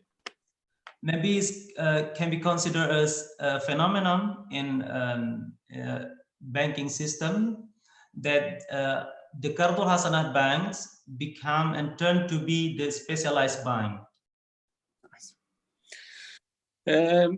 من اگر بخوام سابقه بانکداری در ایران اشاره بکنم، نزدیک سابقه بانکداری در ایران به 130 سال قبل برمیگرده و که خارجی ها در ایران اومدن بانک تأسیس کردن و عرضم به حضور شما که بانک ایران و انگلیس رو 130 سال پیش در ایران تأسیس کردن. اما بانک کاملا ایرانی رو ما تقریبا 100 ساله که داریم و سابقه تأسیس بانک مرکزیمون هم چیزی نزدیک 60 سال هست. The history of the banking system in Iran had been existed since 130 years ago, but it's not fully Iranian banks. The full Iranian banks just been established around 100 years ago.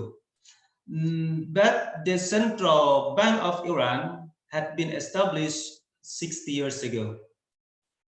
قبل از پیروزی انقلاب یعنی نزدیک 40 سال پیش ما 28 بانک تجاری، 16 شرکت پسنداز و 2 شرکت پسنداز ملی داشتیم که با پیروزی انقلاب این بانک ها تقریبا همه ملی شدند و قریب نزدیک 22 سال حتی اینا کاملا به صورت دولتی اداره شدند. از تقریبا 18-19 سال پیش بانکداری خصوصی در ایران عرضم به حضور شما که مجوز گرفت و ما شاهد حضور بانک‌های خصوصی هم الان هستیم.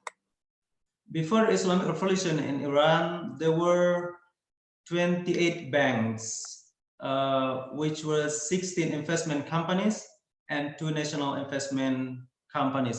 And after the revolution, the Islamic Revolution, all of these banks and institutions had been nationalized and become the government banks. وقتی انقلاب پیروز شد، یکی از اولین خواسته های رهبر فقید جمهوری اسلامی امام خمینی حذف ربا از سیستم بانکی بود و ایشون اولین خواستشون از شورای انقلاب بحث حذف ربا بود. After the Islamic Revolution, one of the most matters that used to be stressed by Imam Khomeini was to remove the riba from the banking system. به خاطر همین بحث ربا در اولین جلسه شورای انقلاب مطرح شد و مصوب شد که ربا از سیستم حذف بشه و نرخ بهره حذف بشه.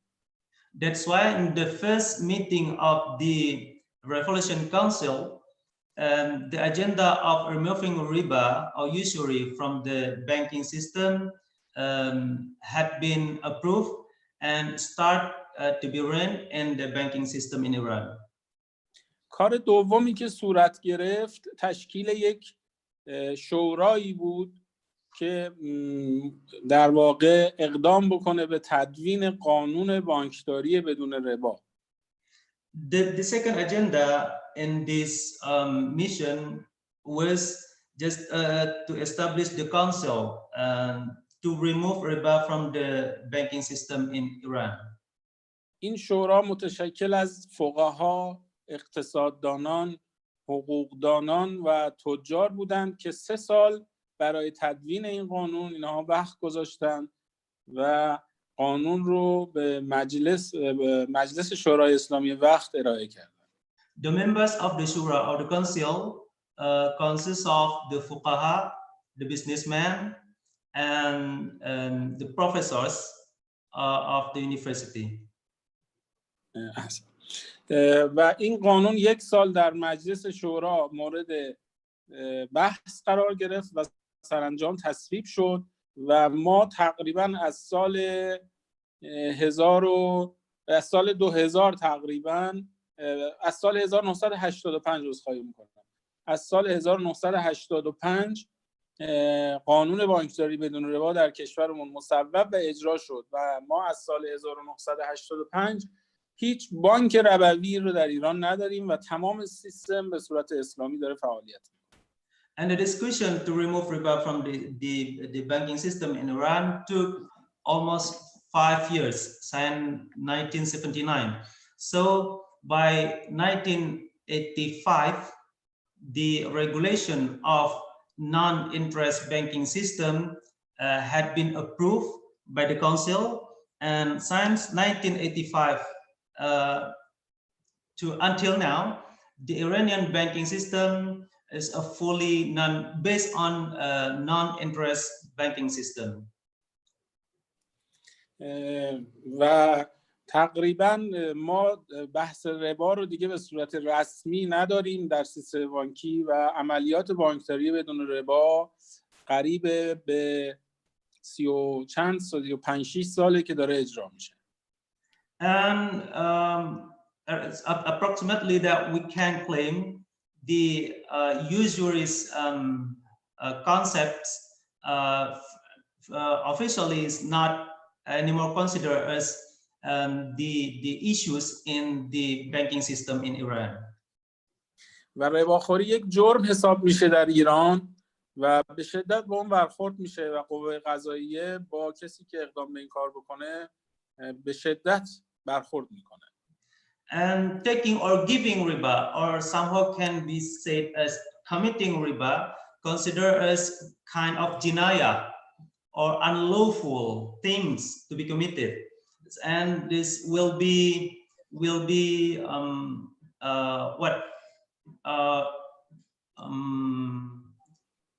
pursued by the Iranian rule and regulation.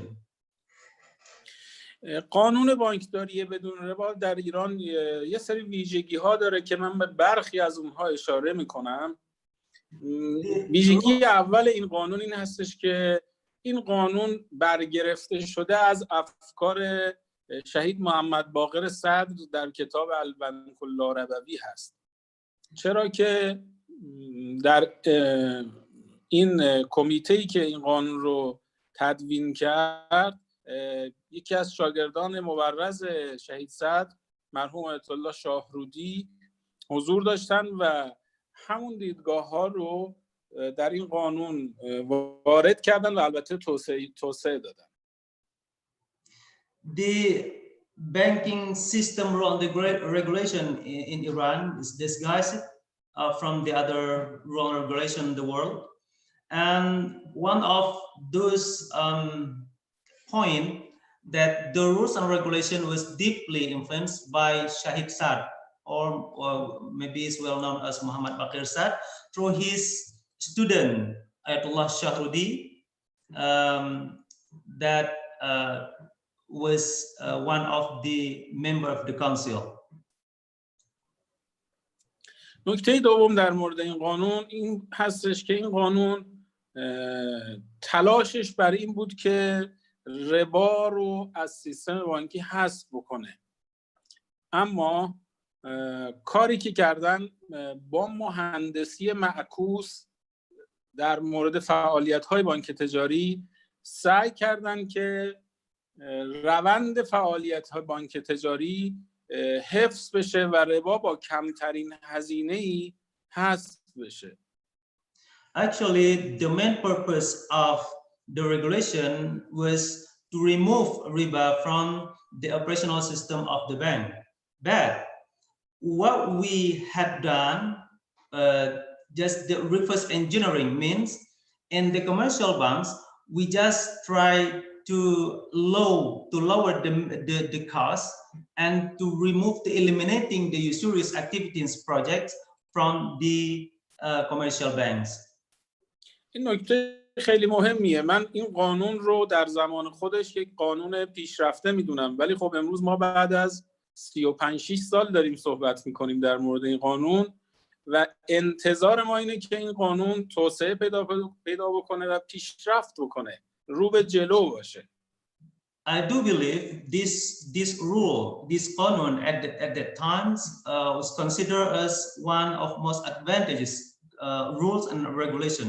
But now after 35 years, I believe that we have to do more to work to improve this قانون.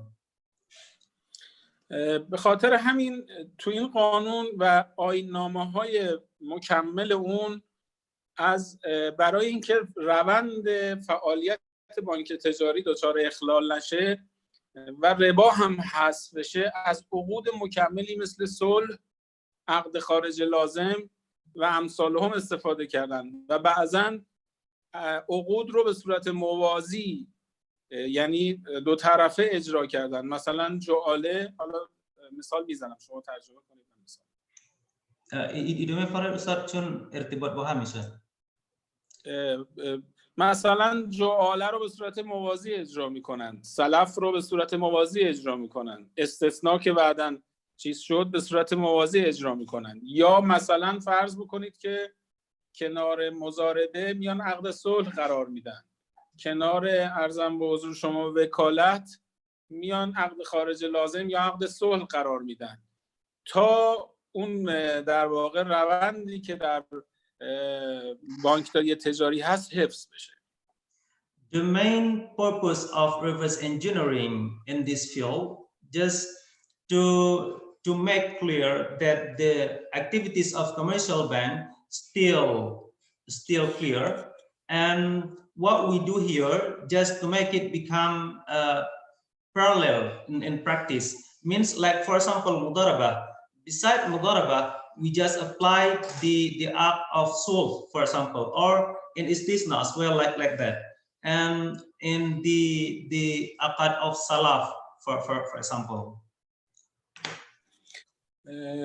خب باید این در اذهان مردم درست بشه که این عقدهای مکمل یا عقدهای بیرون از قرارداد اصلی باعث شده مردم فکر بکنن بعضن که این قراردادها سودی هستن.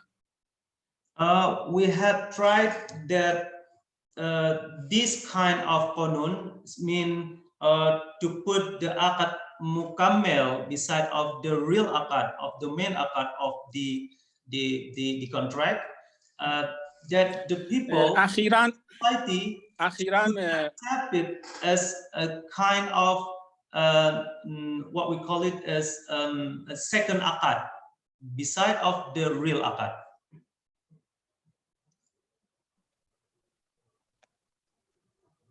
ادامه فرمایید.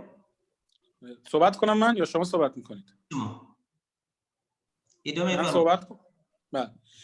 اخیراً در ایران اقدامات گسترده‌ای صورت گرفت. sebelumnya. اخیراً در ایران اقدامات زیادی صورت گرفته برای اینکه این قانون بازنویسی بشه، اصلاح بشه و رو به جلو بره. No, in Iran we have tried to improve the قانون and to update it accordingly to be suitable to طرح‌هایی در طرح‌های اسلامی تهیه شده. Financial activities.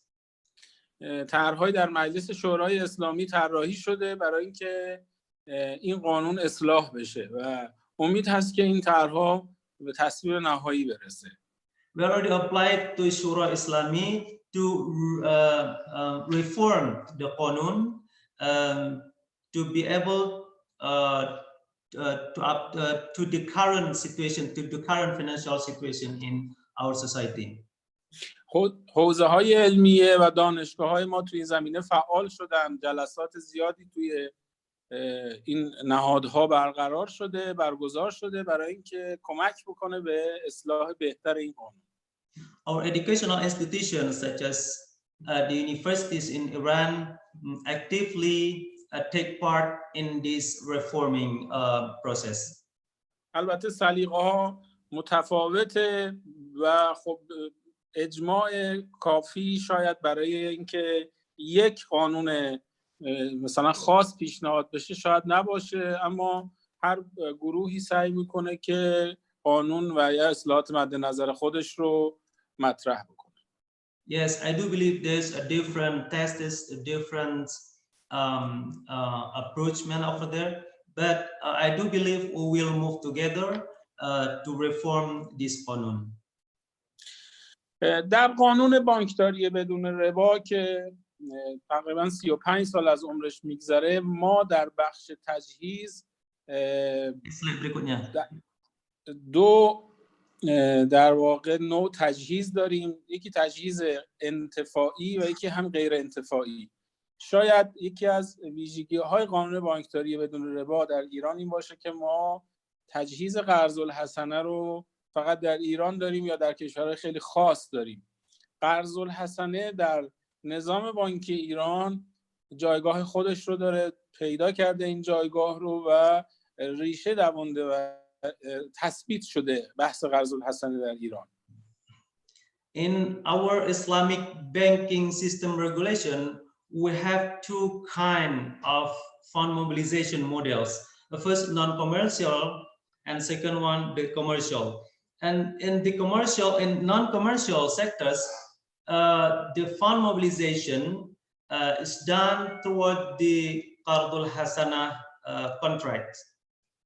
شاید سابقا در دنیا سابقه نداشته باشه که به جوانانی که ازدواج میکنن به هر دو طرف، یعنی هم خانم و هم آقا، مبلغ قابل توجهی به صورت قرض الحسنه یعنی با نرخ بهره صفر پرداخت میشه تا بتونن مقدمات ازدواجشون رو فراهم کنن. I do believe that it cannot be found in the other point of this world that to every pair who want to get married, the Qard al-Hasana contract just facilitate them with the kind of loans, but Qard al-Hasana loans, not considered as loan. و این به بیش از 1 میلیون ازدواج در سال پرداخت میشه، یعنی به And the Qard al-Hasana loans in Iran is تقریبا 2 میلیون نفر در سال این تسهیلات پرداخت میشه. More than 1 million cases a year. 1 million cases and 2 million person. 2 million. Yes. 2 million persons. Okay. و خب این هم بین مردم مورد استقبال قرار گرفته و همین کارایی بانکداری اسلامی رو نشون میده. I do believe Qard al-Hasana can be the benchmark of the Islamic banking activities. در بخش انتفاعی ما از قرارداد وکالت عام و پرداخت سود علل حساب استفاده می‌کنیم که این سود علل حساب اگر بخوایم انتقادی در موردش صحبت بکنیم در بسیاری از موارد به صورت دقیق اجرا نشده. In the commercial form, the loan will be given through the Wikalatul Am contract. من فکر می‌کنم برای اجرای دقیق این این نکته و در واقع محاسبه سود واقعی علل حساب شاید نیاز به یک تغییرات ساختاری در این زمینه داشته باشیم. Yes, we have to improve the system, the technical system to calculate the halal hisab profit. پایان‌نامه‌های زیادی رو من خودم در دانشگاه علامه هدایت و راهنمایی کردم در مورد همین موضوع که سود علل حساب چگونه میتونه به صورت واقعی پرداخت بشه. I have got a lot of tests and dissertations in this field on how to calculate the halal hisab profit detailing. خب البته مسئولین اجرایی و بعضا بانک‌ها شاید استقبال نکنن، اما امیدواریم که در شاید 1-2 سال آینده اینها عملیاتی بشه. Probably this phenomenon, these topics could not be welcome warmly by the financial institution, but hopefully it can be applied and applicable after 2 years. در بخش تخصیص هم باز ما وام‌های قرض الحسنه رو به صورت وام‌های غیر انتفاعی داریم. این هم یک همونطور که قبلا هم عرض کردم یک پدیده است و جایگاه خیلی خوبی داره که به موضوع اشاره کردم. And the other side, in the fund utilization, we have also the Qardul Hasanah loans as the non-commercial loans. تسهیلات با عقود مبادله‌ای و نرخ ثابت رو داریم که متشکل از مرابحه، اجاره به شرط تملیک، سلف، جعاله، استثناء و خرید دین هست. We also utilize the fund through the mubadalah such as murabaha, ijarah bi syart tamlik, salaf, ju'alah, istisna and bai'dain. سهم اینها امروزه از تسهیلات بانک ها چیزی نزدیک به 45% یا شاید کمتر از تسهیلات بانک ها به صورت عقود مبادله‌ای پرداخت میشه. More than 40% the banks given through the mubadalah contracts. 10% به صورت قرض الحسنه پرداخت میشه. 10% through the Qardul Hasanah. و تسهیلات مشارکتی یا عقود مشارکتی هم حدود 45%. And 45% given by musharakah. خب ما در جامعه دانشگاهی و اجرایی کشور اعتقاد داریم که نکات و نقاط زیادی برای پیشرفت و اصلاح این قانون وجود داره و تمام تلاشمون رو داریم میکنیم که اصلاحات در این قانون اصلاحات اساسی و ساختاری باشه. We do believe that we need to improve this regulation and qanun to be updated and with the today's financial system situation. آقا فکر کنم وقت شما تمام شد.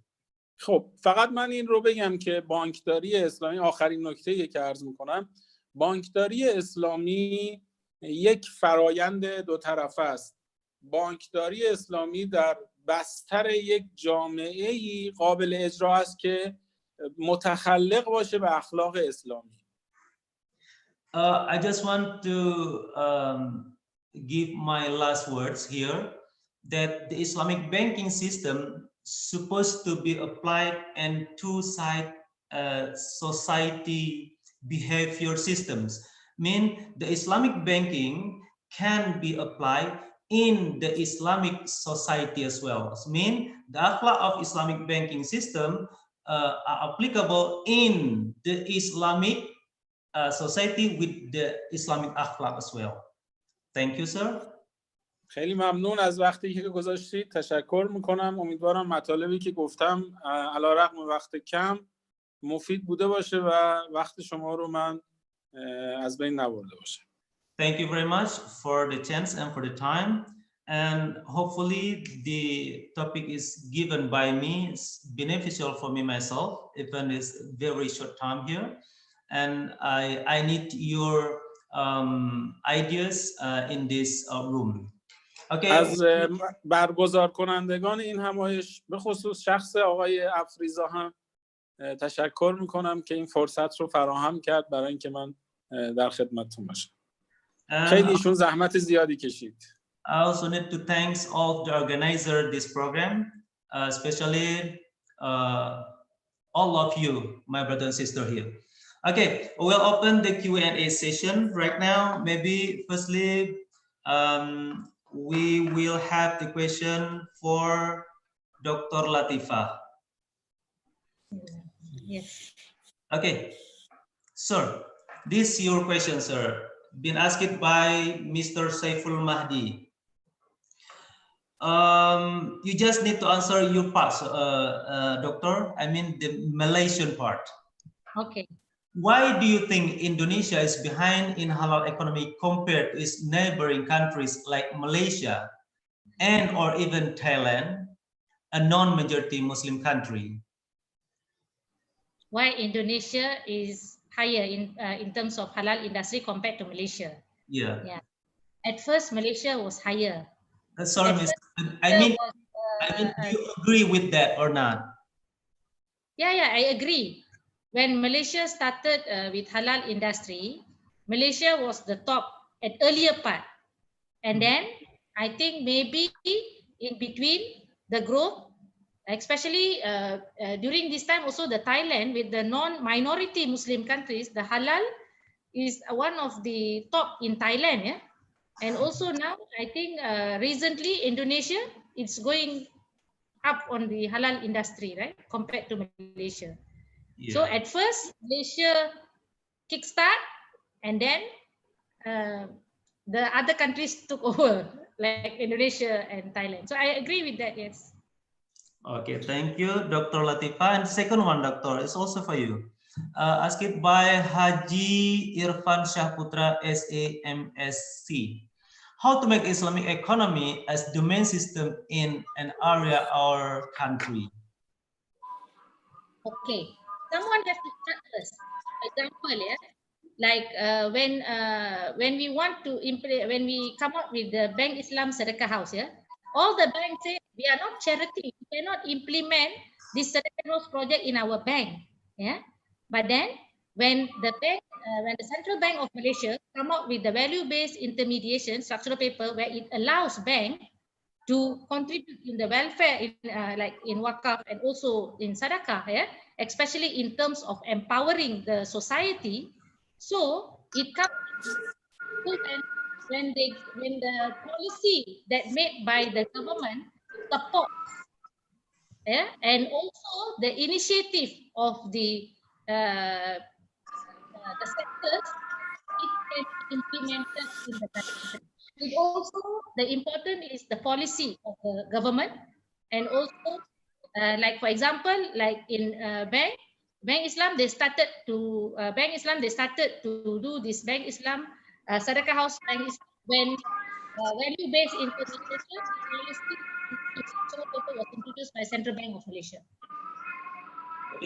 And the Indonesian part, I think is supposed to be answered by Dr. Hafaz Furqani, because Dr. Sultan is not longer with us right now. Dr. Hafaz, why do you think Indonesia is behind in halal economy compared to its neighboring countries like Malaysia? Okay, thank you very much. I think, yeah, this is supposed to be answered by Dr. Sultan Emir. Yeah? But yeah, as far as I know, Indonesia is the biggest market for halal economy, yeah, for halal products and halal food and etc. But unfortunately, in terms of producing the halal products, we are lacking. We are still lacking. Yeah? As compared to Thailand, for example, Thailand is now leading because of they develop a very good system for halal certifications. Yeah? They develop also a very good lab for to check the halal, to assure the halal process and etc. So Indonesia is currently still trying to fix or to settle some of the problems. Yeah? And Indonesia has also developed specific bodies for this, which is BPJPH, Badan Jaminan Produk Halal. So I believe in the next couple years, I think Indonesia will solve the problems in halal certification, halal process, and halal assurance, and will try to lead as compared to Thailand or Malaysia. So the current problem is that the system is not settled yet, it's not ready yet. And Indonesia has to fix this problem first before it can move further. So we will wait for the next 3 years because we have KNKS currently. KNKS is the national committee bodies to harmonize all the regulations. and to synergize and to coordinate the development of Islamic economics and finance in the country. So I believe some changes we will see in the future. Okay, thank you, Mr. Hafaz. And this question is asked to Professor Muhammad Jawad Muhaqqiq Nia. I'll translate it to the Persian. Ajau Muhaqqiq Nia. Oyo dari Iran, aqde muqarasah, aqde muzara'ah, aqde mukhabarah, dar zamine keshwarzi, wa چی میگن توسعه اجرا میشود یا نه؟ تقریبا سهمش صفره. جانم تقریبا سهم این عقود صفره و تقریبا بانک ها از این استفاده نمی کنن. اخیراً اوراق این در بازار، یعنی اوراق مساقات و اوراق مزارعه در بازار سهام منتشر شد یکی دو مورد و طراحی شده، چارچوب و پلنش در واقع آماده شده و استفاده شده در بازار سهام با اوراق سکوک مزارعه. اما در سیستم بانکی تقریبا سهمش صفره. The question was asked by Purbawati Setyaningsi. Assalamualaikum, Professor Muhammad Jawad Muhaqqiq Nia. Does in Iran apply aqad al-muqarasah, al-mudara'ah, or al-mukhabarah for agricultural development and also infrastructure irrigation project for financing system or financing them? The answer is not at all. The percentage of the bond of this kind of contract is almost zero. Means we did not have applied this kind of bonds in our market. Thank you, Mr. Muhaqqiq Nia. Dr. Latifa. Yes. This question is asked by Ms. Isnihaya Binumbaran from our neighboring country, the Philippines. To Ma'am Latifa, Assalamualaikum. Do you consider citizen participation in empowering the economic growth of Malaysia? And what has been their role and contribution in this success? Okay, the role and success. Yeah, again the question. Wait, very. The first part of the question is: do you consider citizen participation in empowering the economic growth of Malaysia? Yes. Participation of empowering economic growth, of course, yeah. How we increase the growth through consumption, right? Yeah. So let's say, for example, if we empower the citizen, and then they can get job, right? From the job, they get salary. From the salary, they spend. When they spend, it will increase the economic growth of the country. Okay, thank you very much, Doctor. Then, okay, go ahead, sir. Miss. What has been their role and contribution in the success? Because once they are empowered, they're able to self-sustain. When they're able to self-sustain, they're able to contribute to the growth of the economy in the country. Okay, thank you very much, Ma'am. To Dr. Hafaz, what do you think about Islamic men in economy?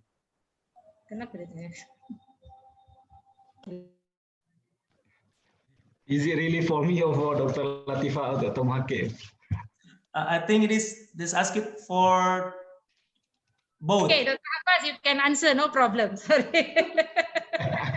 It's okay. آقای افریزا، ما در ایران وقت نماز شده، میخوایم بریم نماز. تا کی ادامه داره این داستان؟ Inshallah, after 30 minutes, sir, we'll close it. نیم ساعت. Yes, Professor Muhaqqiq told me that there's already the prayer time in Iran right now, Zuhr prayer. So should we continue it or? I think I think Dr. Afiza can give a question to Prof. Muhaqqiq and then give some conclusions, and then we'll continue with Dr. Latifa. Okay. Pas Joko in akhirin soal ikam sahbut khudesna tunestan jawab bida migan bishmo befres bepur asma bepursa ba shumo natije giri befarmi roje beso betun ba shumo mitune namas pokone. Okay, Mr. Muhaqqiq, asked by Nofilia Aisa, what do you think about Islamic men in Islam? نظر شما راجع به مرد اقتصادی از نظر اسلام چی هست؟ ببینید اسلام شامل چند حوزه میشه. ما اول اینو باید متوجه باشیم. یک حوزه باورهاست، عقاید و باورهاست. Okay. حوزه دوم consists of so many fields. The first of all is the ideology and belief. حوزه دوم بحث فقه و اخلاق، فقه هست، فقه و حقوق هست. The second one, the fiqh, law, or jurisprudence, and حوزه سوم اخلاق هست. So the third one is akhlaq. فرق فقه و اخلاق چیه؟ The difference between fiqh and akhlaq is این هستش که فقه حداقل ها رو به ما میگه ولی اخلاق حد اکثر ها رو به ما میگه. اخلاق ماکسیموم رو میگه و فقه مینیموم رو میگه. Okay, the fiqh just give us the minimum things. I mean, the bordered as the minimum thing, but the akhlaq the maximum one. خب حالا مرد اقتصادی مسلمان کسیه که باورش، عقایدش اسلامی باشه، خدا رو در واقع همه چیز بدونه، بگه منشأ همه چیز خداست، برگشت همه چیز هم به خداست. The economy man in Islam is first his ideology is absolutely based on the oneness of God, and he or she does believe that everything will be returned to the God. و خدا ارادش بر همه چیز غلبه میکنه. And the will of God is dominant over the all of kind, I mean the makhluqat wills. و خدا بر همه چیز تواناست. And God most power existences in this world.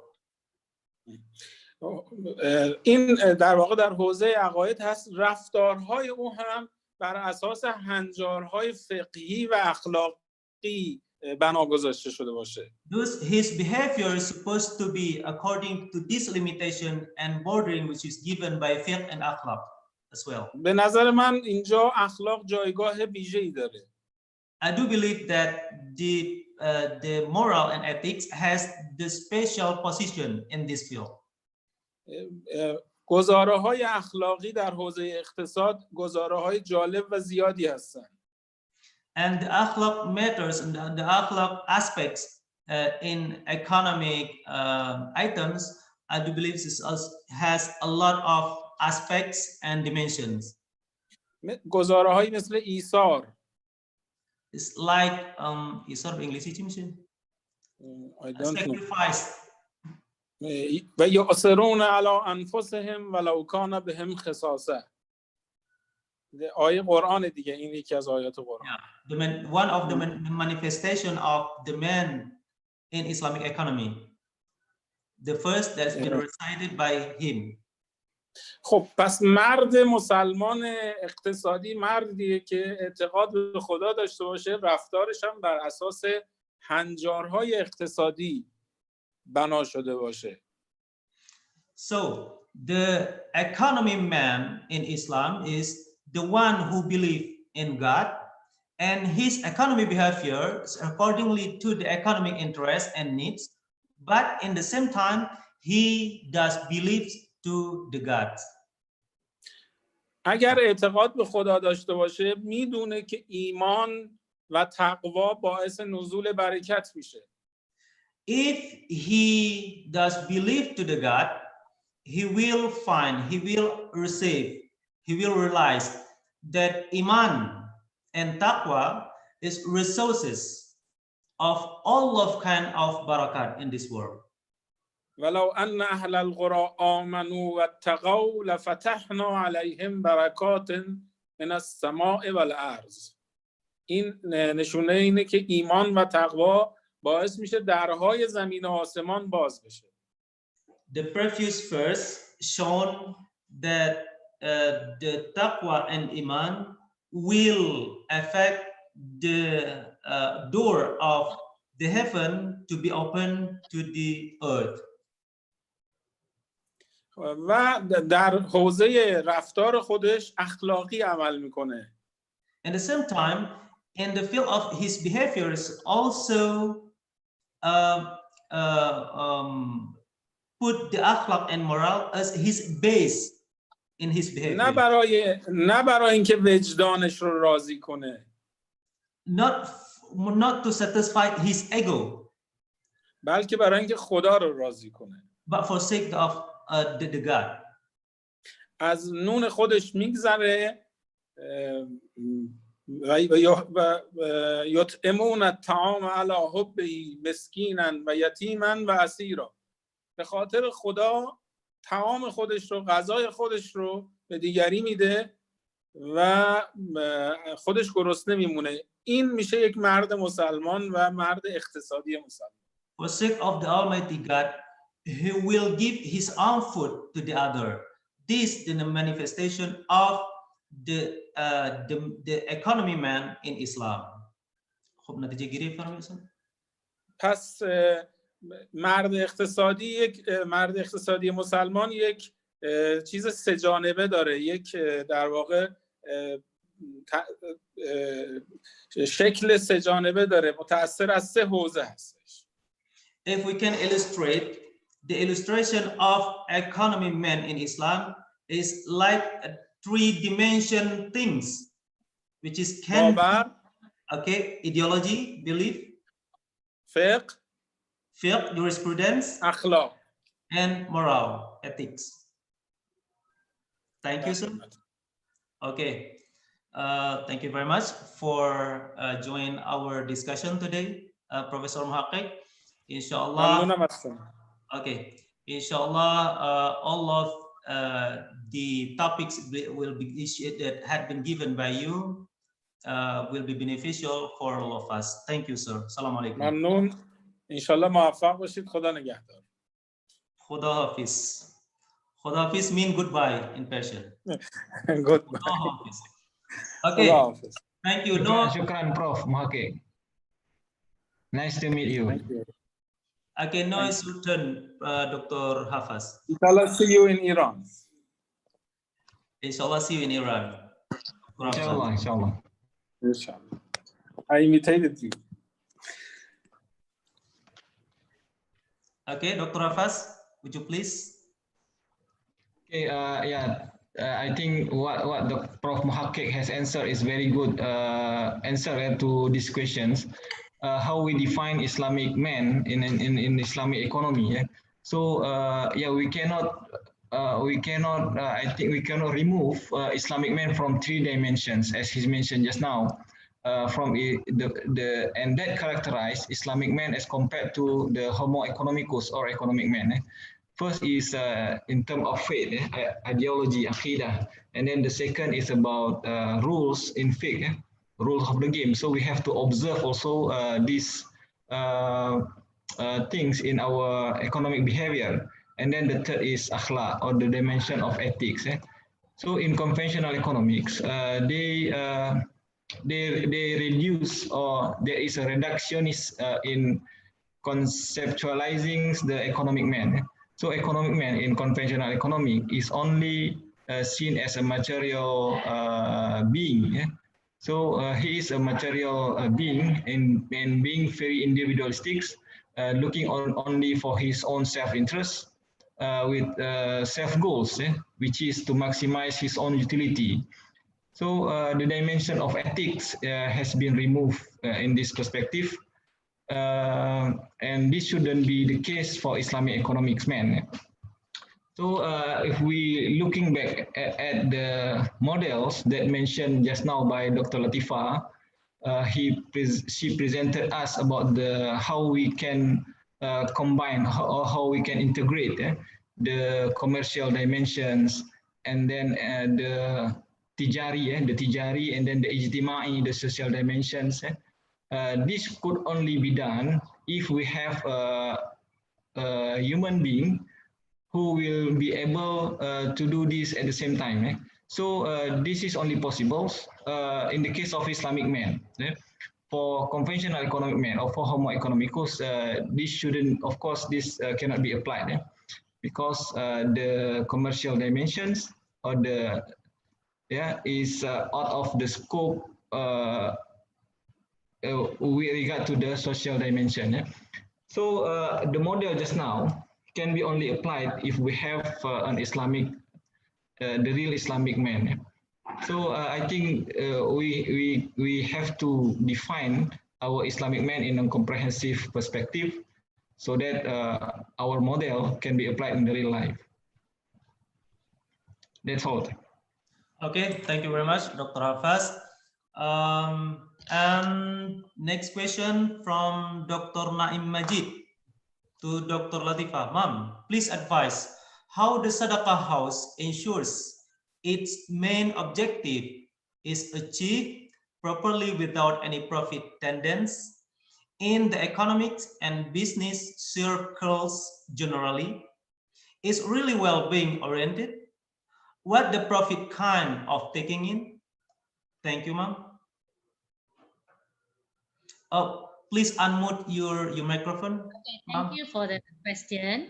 Okay, currently, how the implementation in Bank Islam, they are not taking any commissions or profit for this initiative, Bank Sedekah House Bank Islam. So it's like when they do these initiatives, there is no any profit tendency, and also it is like it because in a bank they have CSR. CSR is different compared this Sedekah House Bank Islam. Sedekah Bank CSR, you get exemption of tax. And also you get exemption of tax, and also it shows that it's optional for the bank whether they want to involve in CSR or not. But this Sedekah House Bank Islam, they took initiative, and their intention is to contribute to the welfare of the people or well-being of the mankind. And until today, after 2 years implementation, they don't have any, they don't take any commissions or profit out of it. So when then in the economic and business cycle, I mean, main objective properly, yes. I think when the way of Bank Islam implementing now, I think it's the real way of like solely to contribute to the welfare of the mankind, and it's really well-being, for the well-being of mankind, and there is no profit taking, there is no profit involved in doing this kind of in Sedekah House Bank Islam. Okay, thank you, ma'am. Next question is only to you. Is also to you, ma'am. From Mr. Jin Hoyam. Dr. Latifah, please advise what is the concept of collaboration can support the growth of the Islamic economy in Indonesia? Concept of growth, for example, like I introduced the complementary model between public, private, and also ijtimai. But if let's say you are in an Islamic country and the government can come up with a policy relating to the main objective is to for the mankind of the people, I think it can be done. And then for example, like Indonesia, I think the policy should come from the government first. For example, like central bank in Malaysia, they introduced the value-based intermediation. So they allow the bank to participate, and the first one who kickstart the is Bank Islam Malaysia Berhad. So it is possible, but then it should start from the policy of the government. If the policy of the government emphasize and encourage, I think inshallah back to Islamic economics. I think if the country is a Muslim country, it can be done. Inshallah. Inshallah. This is my point of view here. I mean, this is my point of view. Okay, thank you, ma'am. Dear brothers and sisters, I apologize. There are a lot of questions here. So automatically, because we are limited by times, we could not answer all of the question. But I would like to ask or to guide the last question is supposed to be Mr. Sultan questions or Prof. Muhakkik question, but I will guide it to Brother Dr. Hafaz Furqani. How to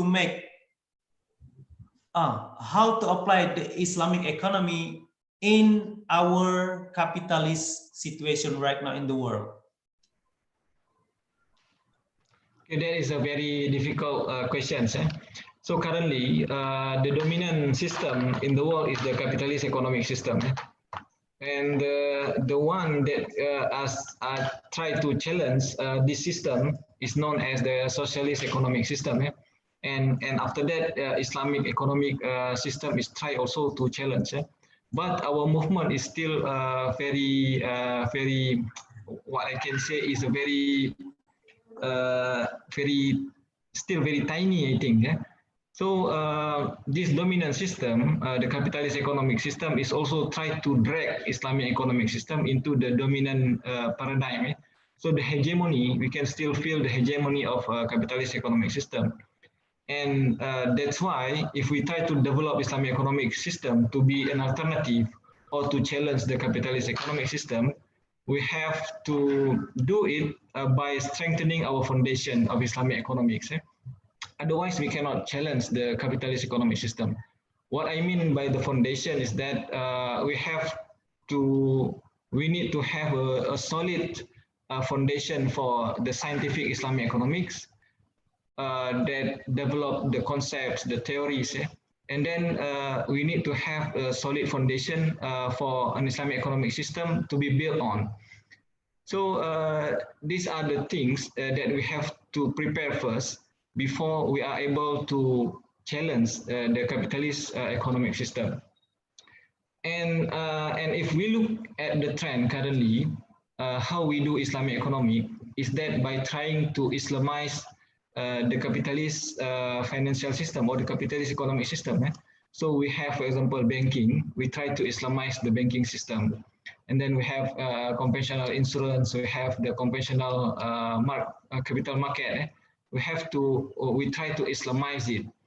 So the trend currently is that Islamization of this conventional financial system is only touch the formalistic dimensions.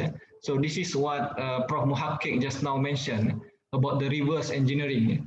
What he means by reverse engineering is that we try to Islamize all these things by removing the prohibitive dimensions found in the conventional financial systems.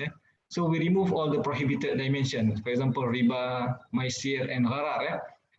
So after removing that, actually what we have to do is to apply or to fill in with the positive dimensions, to install ethics in the systems, to install Islamic ethics in the conventional finance system, but that is still lacking. So we are still focusing on the legal dimensions.